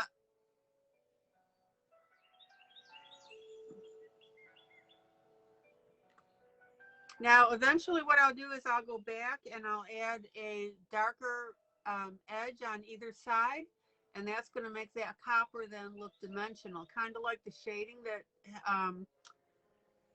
Dawn is doing right now. And by the way, guys, do not shade with black. That's going to mess you up every time. Oh man, doesn't that look really cool with that little bit of darker green on this and now the shine? Oh yeah. That does look nice. Yeah. Every once in a while you stumble into something looking really good. And you're like, woohoo, it worked. Yeah. No, it's like, thank God it worked on camera. Yeah. Thank you, God.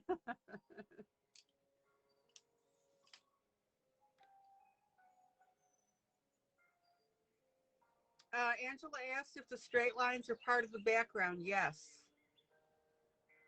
And I colored them black, and Dawn went and colored them the blue.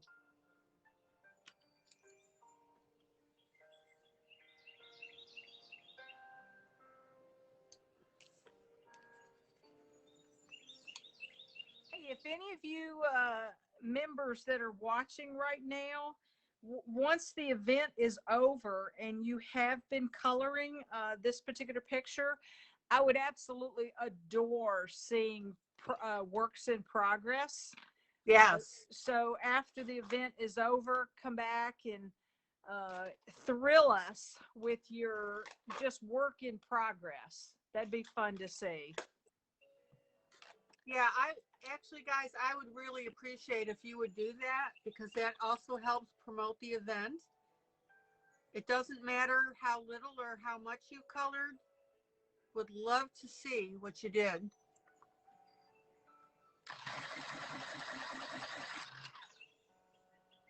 And I would also appreciate it if you would say, reference this DUET coloring event with Dawn Denise Boyer.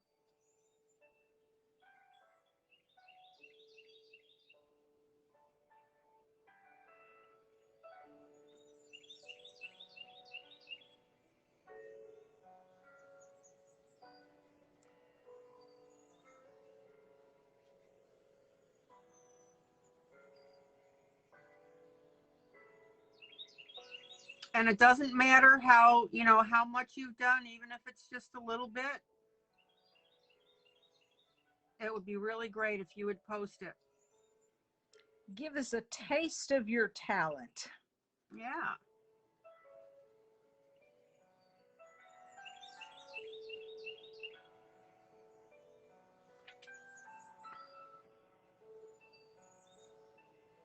Oh, Sherry said my iPad died. Where do I get the picture? The picture is up in announcements, Sherry.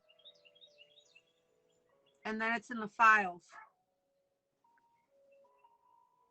Oh my gosh, now I'm hungry for peanut butter.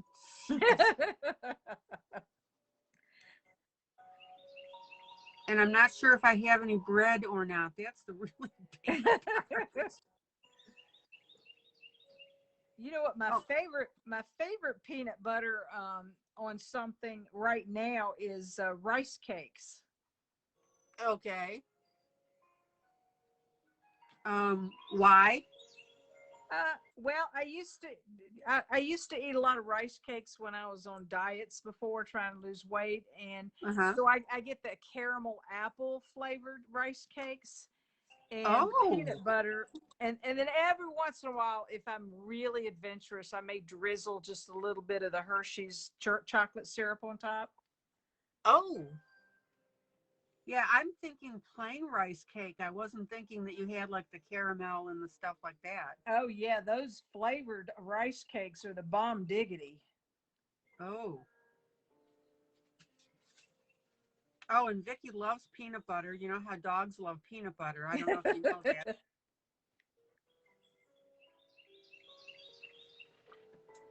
I almost hate to say this. Sometimes I'll take peanut butter. I don't know if Yeah. I should tell you that I do this, but I'll take a knife and I'll, on the inside of the door jamb, I'll just like put a glob of it on there and just kind of spread it on there, and then she can stand there and lick it off. I saw somebody the other day, he could never get his dog to stand still in the bathtub while he gave him a bath. I So he saw it. went in and smeared the entire side of the bathtub with peanut butter. Yep. And the dog's bath was over with before he realized what hit him. Yep.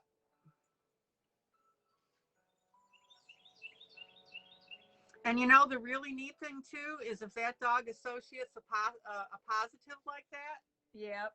Dad, give me a bath, give me a bath. Peanut butter, yum, yum, yum.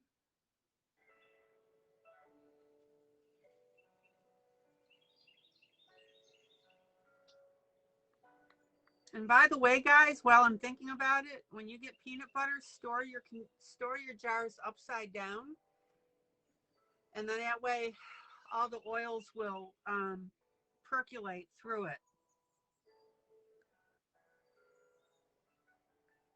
When I get cat food, I immediately flip it upside down.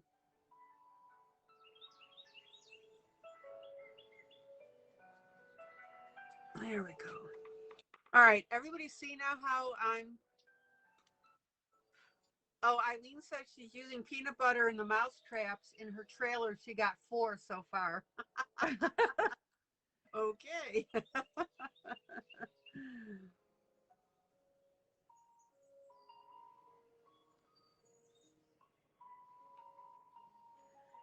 I'm having a really hard time deciding what kind of background I'm going to put on this, if any.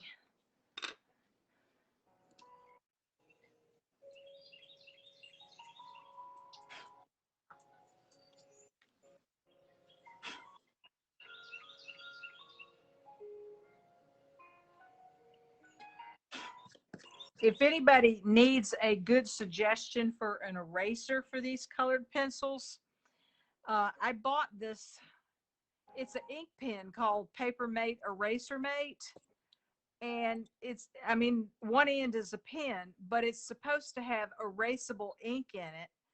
So what I've been doing is just, I've never used the pen as a pen. I've been using the little rubber eraser at the end because it has just the right amount of rubber, and I don't know if it's got any grit in it or not, but it's perfect for me for just erasing small little boo-boos on my colored pencil drawings.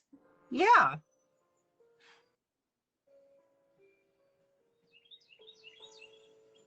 Is that eraser refillable?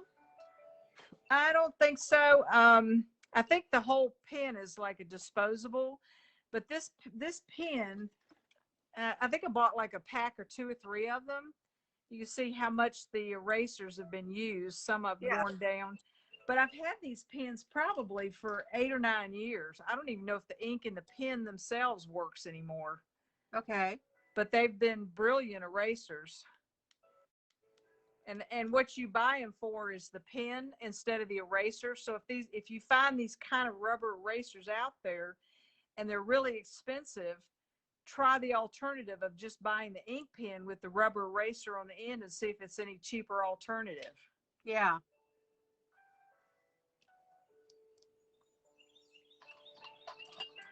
Yeah, and that's along the lines of the Pentel. I think it's Pentel clickable erasers that I've got here. Yeah. and you can refill them with eraser, and so they're really nice. I've worn off the name. I know I've got these on the affiliate list, but I really like these.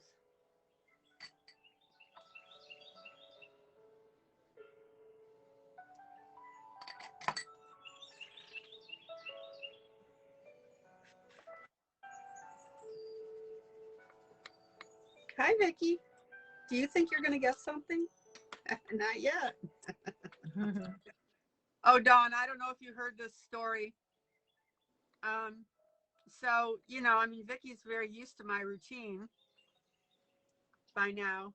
And whenever I'm done broadcasting, I'll stuff my face with something, you know, like I have crackers or, you know, my little miniature candy bars or whatever. Yeah. And of course, you know, Vicki wants whatever I'm eating. Well, at first, I thought that she was responding to the time of night that I was getting done broadcasting, because I finish up usually around 10 o'clock or so, my time. Right. Well, a couple of nights I've run late and she wasn't bugging me. And, you know, I noticed that she wasn't bugging me. So, you know, it's like 10:15, 10:30. So I have a particular sign off that I use every Yeah. night. Come to realize she listens for that. Really? And when she hears me say that, she's right next to me for treats. She knows where the good stuff is. Yeah, she does. Yeah, my cats have a certain routine in the morning too. And it's actually gotten to the point where it's almost irritating. Um, Jim gets up and he's out the house to go to work. Probably, I want to say about 6:30, 7 o'clock. Well, if Mama hadn't rolled out of bed by 7:30, I think the cats put their head together and go, "Okay, you go over here and do this, and I'll go over here and do that." So Miss Yoshi will go over to the window on Daddy's side of the bed and start patting the blinds. And Yeah. I'll hear this rough, rough, rough where the blinds are being ruffled with her little paws. Yeah. And then I'll say, "Yoshi, quit that, stop," you know, try to roll back over and go back to sleep.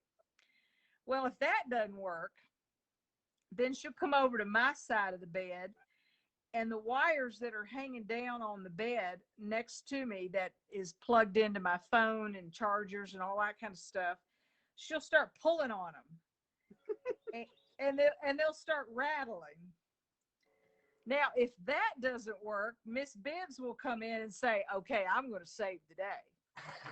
She jumps up on the bed, and she doesn't land on the bed. She lands in the middle of my stomach. Of course. I mean, she aims for it. I mean, she's got this uncanny knack of hitting it right in my sternum, a little bit below my sternum, Yep. knocking the breath out of me. Well, you know, by that time, I am fully wide awake. And then the cats see me get up on the side of the bed, and then they run to the kitchen with excited expectation, because now they're going to get their breakfast. That's right. Ronnie Carter, hi. Oh, hey, Ronnie, are you home? Oh my gosh, Ronnie, so good to see you.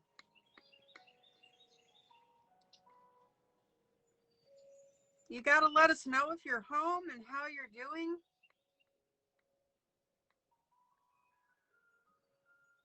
Delighted to see you. Okay, so this is my medium green now that I'm putting on this.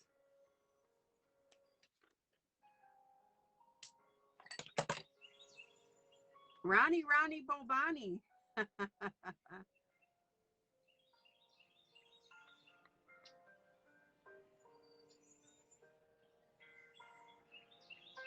Oh, Ronnie says she's still in the hospital. Okay. Oh, they kept her. So they kept you?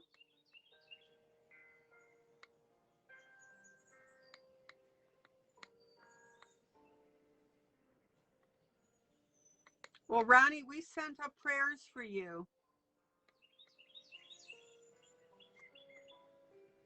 I hope you felt them come your way.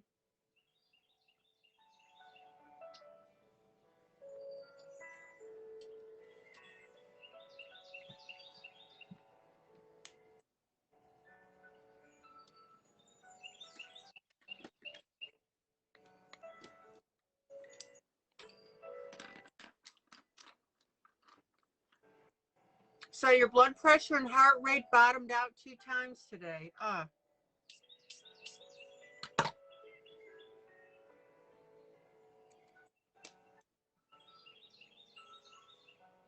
Ronnie, were you able to sit back and relax and just watch us in the background while we're doing this coloring?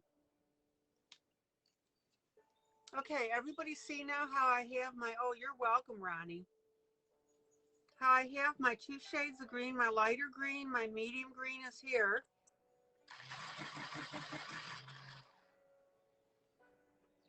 Ronnie, how much longer do you think you're going to be in the hospital?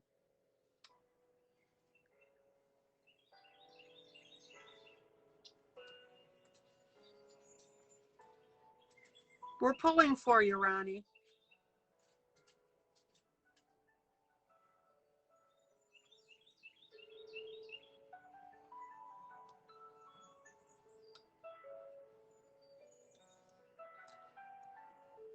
Okay, darker green, my darkest green here towards the edge.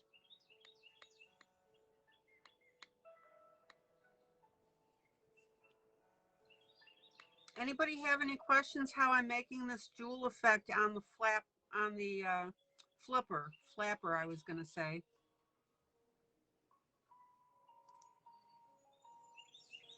Okay, so Ronnie says that they're going to do a CT scan tomorrow, hopefully answers from there. And, oh, yay. She says, I know I'm going home with home health care. Oh, Ronnie, yay.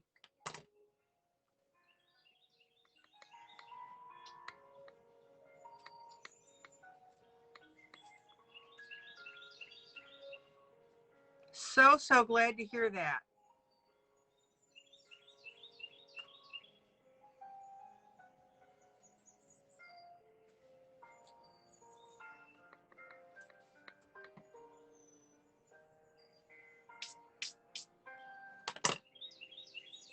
Okay, does everybody see now how these shades of green are making this look really cool and gem-like? So there's my 3 shades of green, my light, my medium, and my dark. And now I'm going to go ahead with my black pencil, and I'm going to work around my edges. Well, Ronnie, I'm absolutely delighted that you could come in to the group and watch.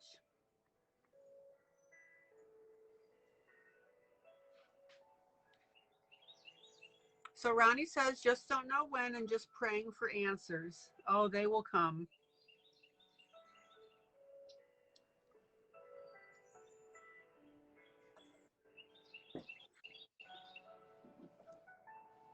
Well, we absolutely prayed for you, didn't we, Dawn? Yes, we did.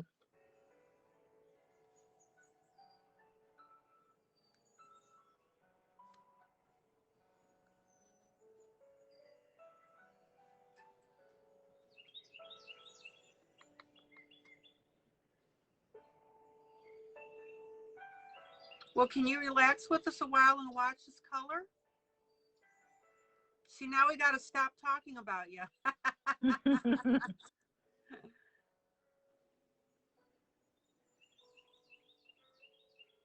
See, we can't tell secrets about you since you're here now. We have to behave, don't we, Dawn? That's no fun.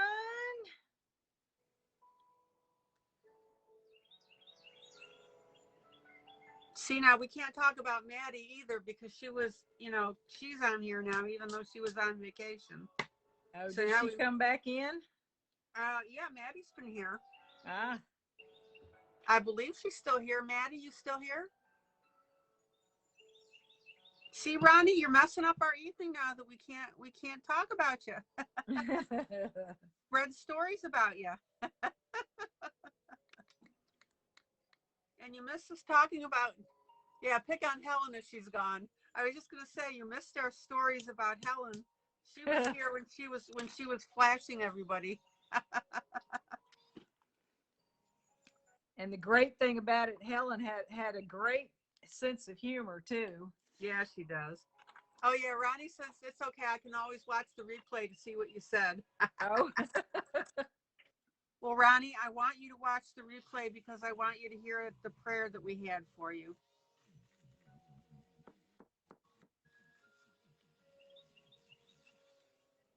Okay, I'm going to clean off this leaf, so I've got to fix it. Oh.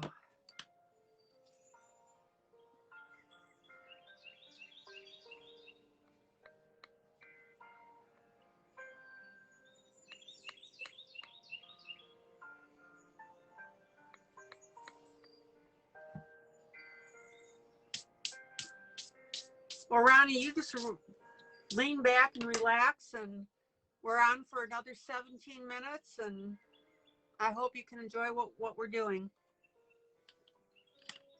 Oh, man, I absolutely love how mine is turning out. yeah, me too. Oh.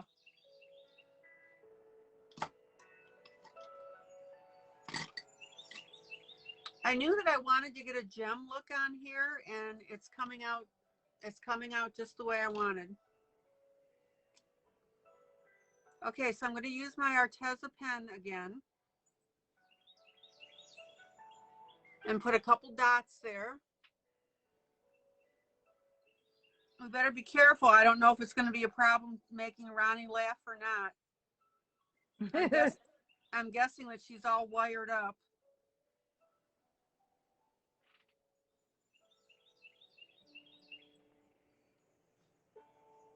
So every time she laughs, maybe the nurses are going to run in. Oh, Julie wants me to zoom out and show Ronnie. Okay, I will do that. Oh, Ronnie says she loves both turtles. Okay.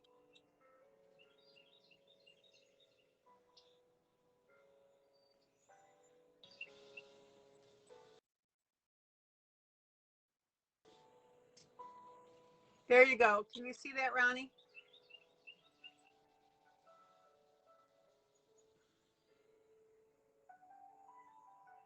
Now, while I'm at it, guys, you can put little specks on your piece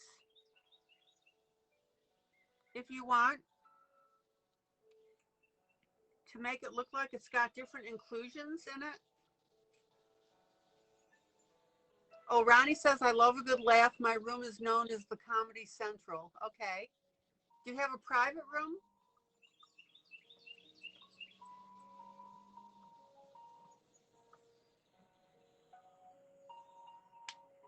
Oh, Ronnie says, oh, I love the gem effect. Cool. Here, let me see if I can get out any further. Okay, you're going to see my ceiling, and then it's going to go back again. There we go.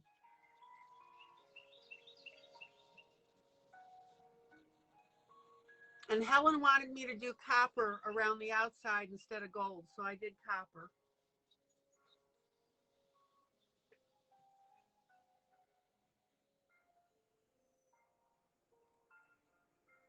Yeah, she said all the rooms in the hospital are private. Okay. So Ronnie, have you been, were you watching earlier or are you just signing on now? Okay.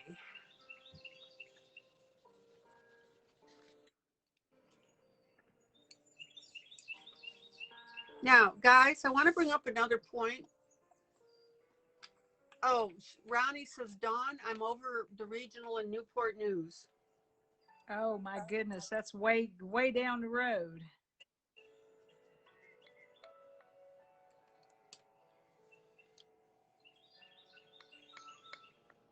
Okay. How far away is that from you, Dawn? Well, where I am now, it's about a 3-hour drive. Okay. But I think from the farm, it might be about 45 minutes or an hour's drive to get there.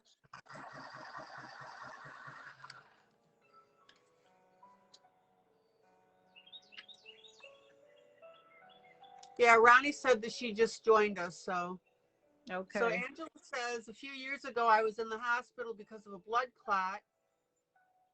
Fell asleep sitting up. A nurse came in and gave a loud, okay, let me see, hold on.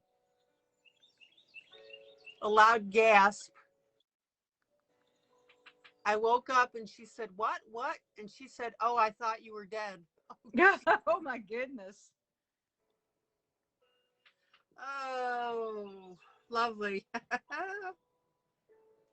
You should have said boo to her then.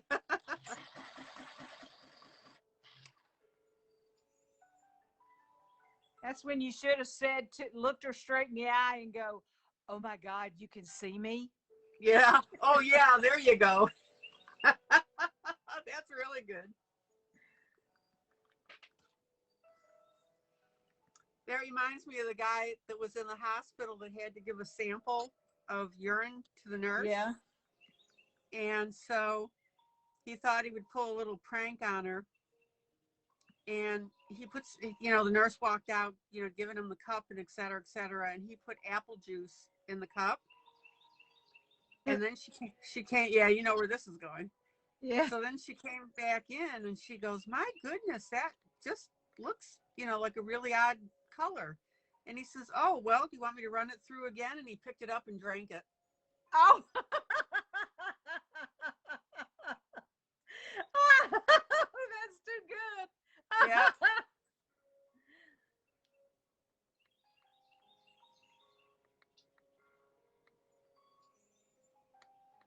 I did not see that one coming. Oh, didn't you? Okay. So, Ronnie, we're going to give you all these ideas that you can pull on your nurses.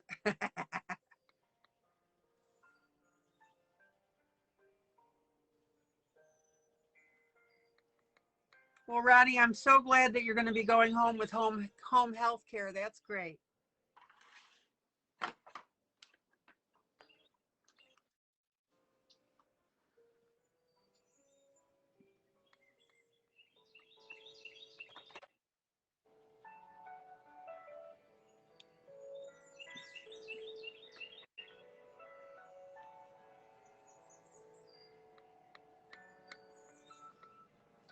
Does anybody have any questions so far about the way that I'm coloring these gem spots? So I've got the light green, the medium green, which I'm putting on right now.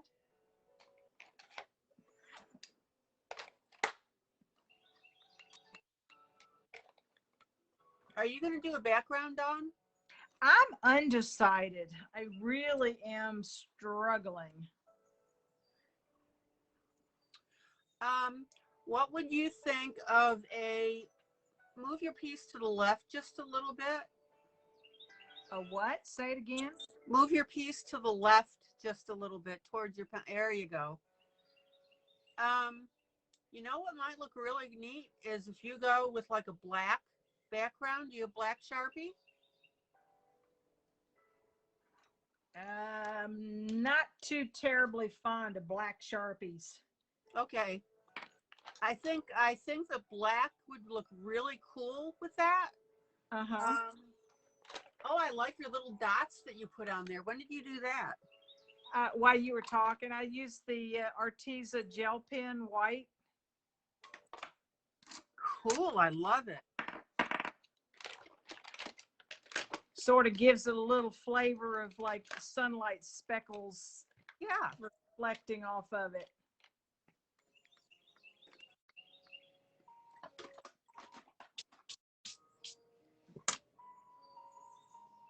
I think I may have to do some research on how some people did like undersea backgrounds. Yeah. And see what they did and maybe that I can imitate. Yeah. Imitate, emulate it. Yeah. Oh, Dawn, I love your piece. Thank you.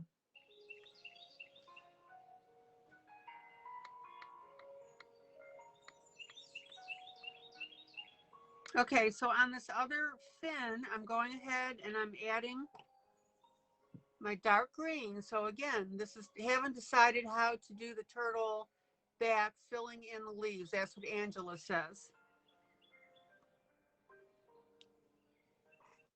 So this is the dark green of the light, medium, and dark. Now, I've told you guys this a bazillion times that even though you can't necessarily see it with your eyes, you can still see color changes with your brain. Right, Dawn? Yes. And so when I'm putting in my light, my medium, and my dark green, you may say, well, why bother with the black? Because the black is so similar to the dark green.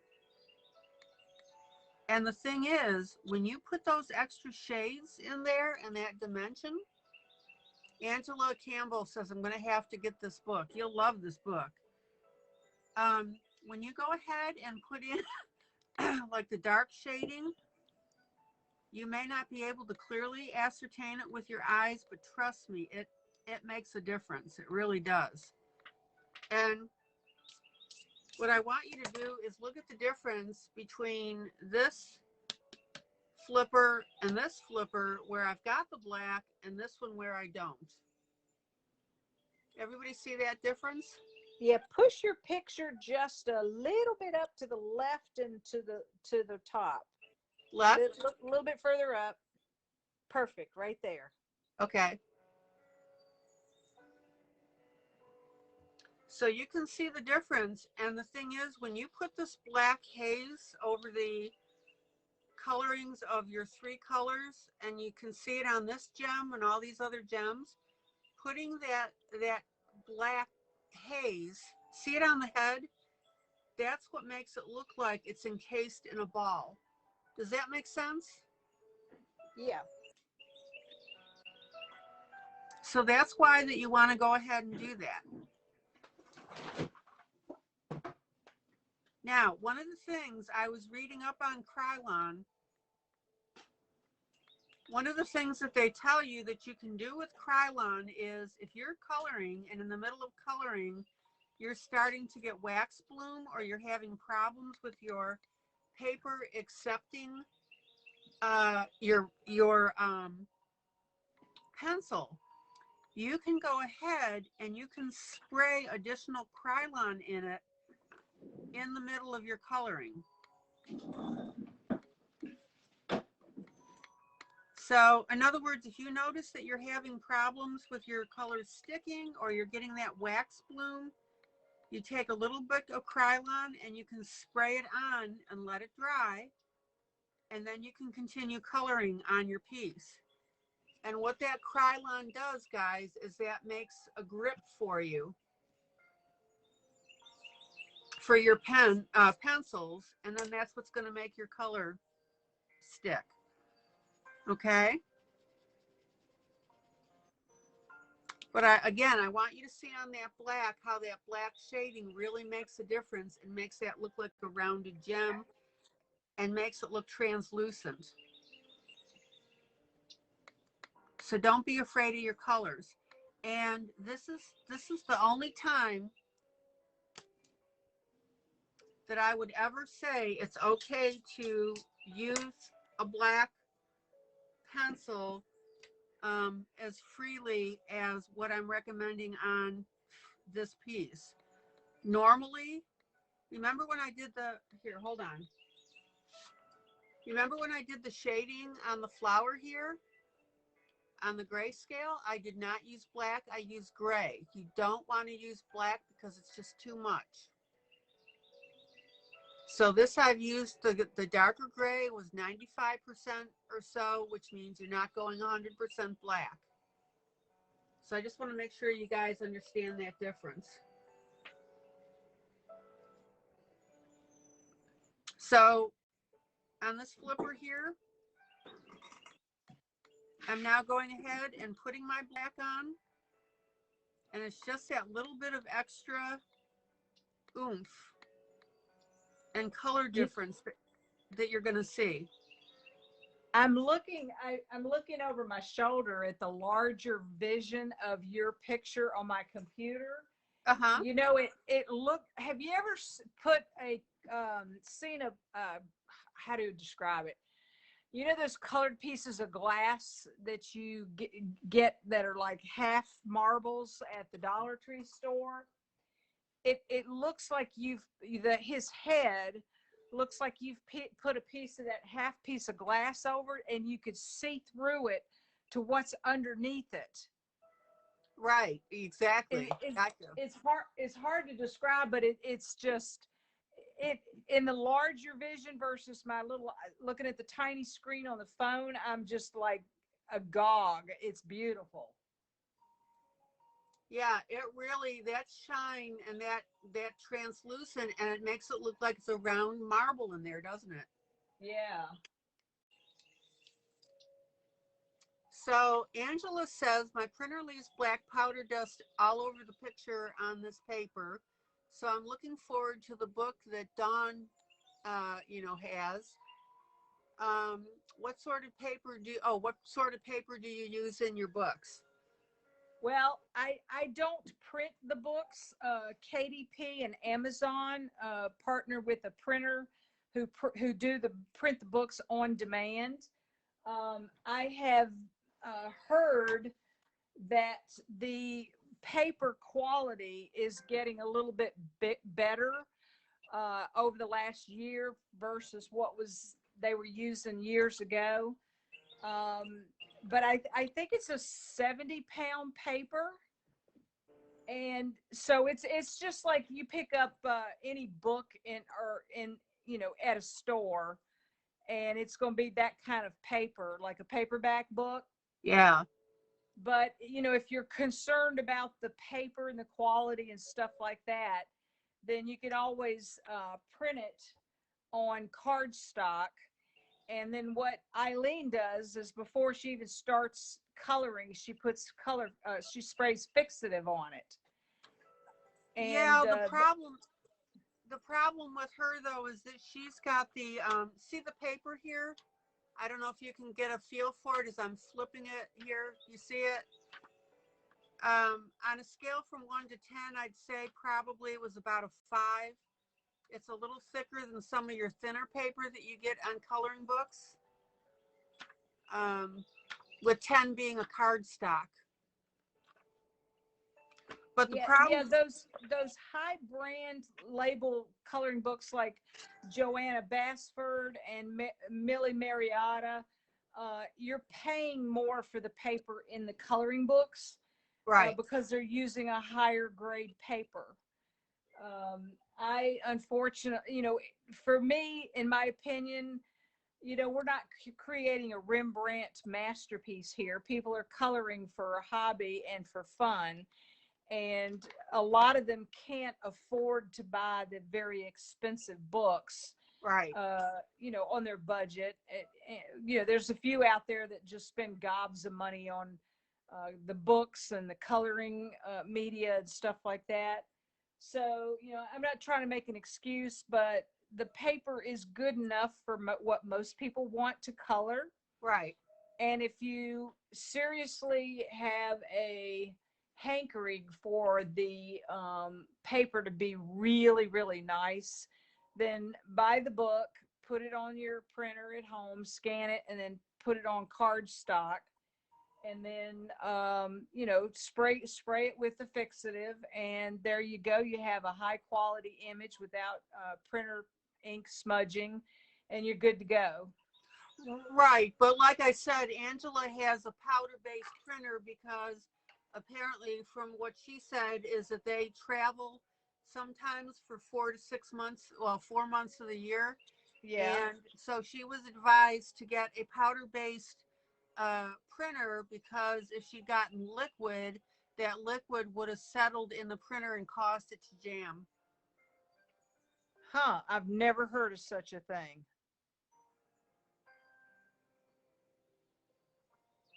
So I don't know. The only other thing I could suggest is, get yourself a liquid printer. I mean, I can give you the model that I've got, and I like it, and just see how that works for you if you think that you'll be printing out a lot of things. Um, Yeah, I always invest in my printer like I would my computer. Yeah. Um, I, I've got an $8,000 Mac computer on my desk here in my office, but I do a lot of work on my computer. I'm on it 12 to 14 hours a day. So I needed a high end monitor, a very expensive, all these, wing bells and whistles and stuff like that. I invested in an Epson printer that has the tanks of ink. Right. And while the Epson printer itself is very expensive, I think I paid close to $1,000 for the printer. Yeah. Uh, it will give you 20,000 prints in color from the ink tanks that come with the printer. 20,000 prints is, most people don't print that much in a lifetime. Yeah. Yeah. Well, Angela says that she sprayed the paper. Now it's better, but the printer still sheds a bit of powder on the paper I'm using. So what she was doing is she was trying with yeah, it's called the Echo Tank as well. Um, she is using Spring Hill 67-pound paper.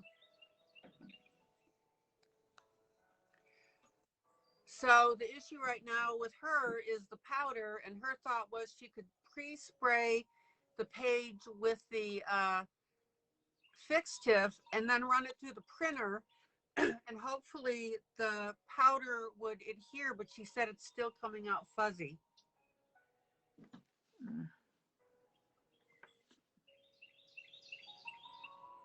I just noticed my image has gotten fuzzy all of a sudden on the computer screen. Yeah, it did. Get that fixed. I may have made it worse.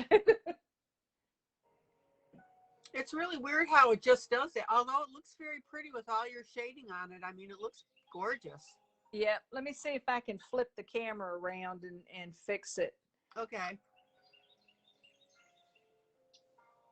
Nope. That's all right, because we're at 10 o'clock.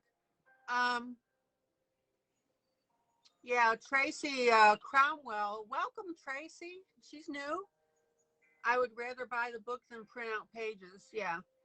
Yeah. On the powder issue, I don't know what to tell you, sweetheart. Yeah, I would say maybe what she could do is print the paper out or the picture out and then leave the paper in the outtake drawer or where it lands for about 10 or 15 minutes. And then when she goes to pick it up, very carefully, just gently blow across the top to see if that takes care of all the residual ink powder. Um, I'm thinking if there's powder residue on the paper when she prints it out, the powder residue, I think, is supposed to heat up, get warm, and sort of melt into the paper, and it may not be getting hot enough. Yeah. Yeah, that almost sounds like that it is something with the printer, Angela, because it should come out crisp. It really should. How long have you had the printer?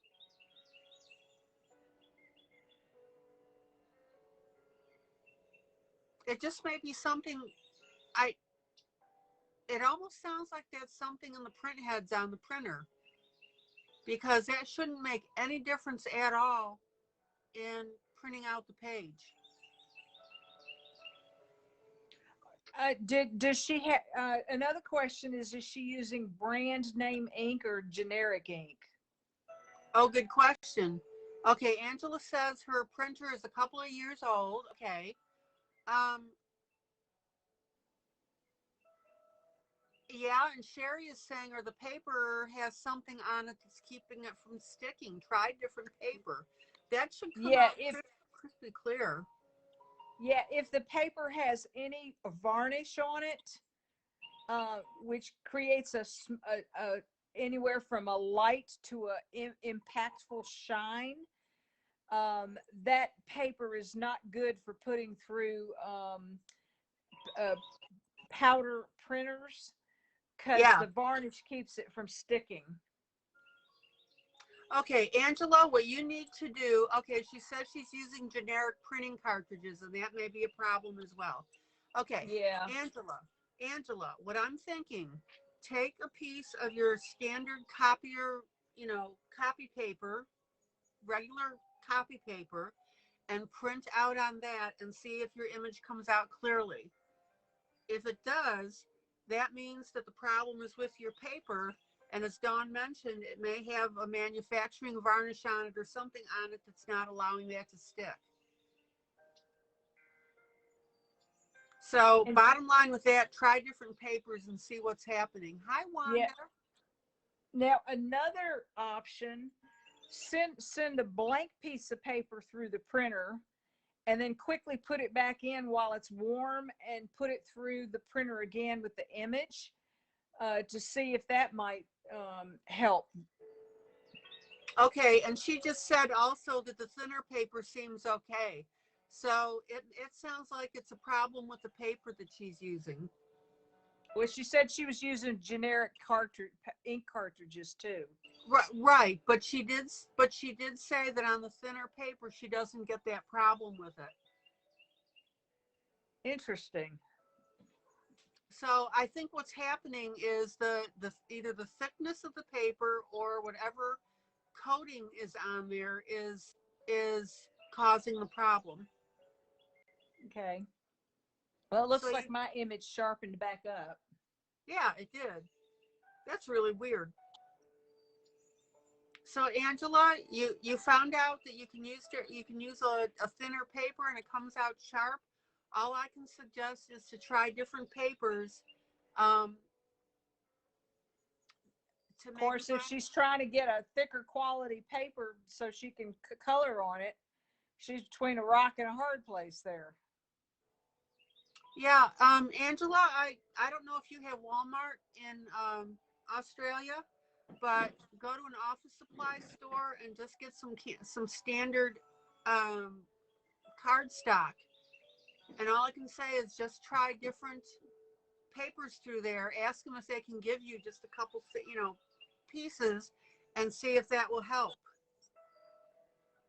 I'm wondering if she put a sheet of watercolor paper through there that's cold press, so it's like almost flat instead of having the ridges and the teeth to it. Yeah, I'd be interested to see how that comes out. Miss ILene, good night. She said that she's signing off. Yeah, we're going to sign off as well. So Angela, did that give you some ideas? It doesn't sound like it's your printer. It sounds like it's the paper. Yep. And now your image is getting fuzzy, ILene. Oh, is it really? I think we're at the end of the quality video for the night, because when that happens, yeah, things get fuzzy. We're probably going to get bumped off because we've been on 3 hours. Okay. Dawn, thank you so much. I had a ball doing this side by side. I hope you had fun with it. Excuse me, with it. And guys, for anybody that colored along, will you please post what you got? Doesn't have to be the piece that you submit for your contest. We just would love to see, what you did along with it.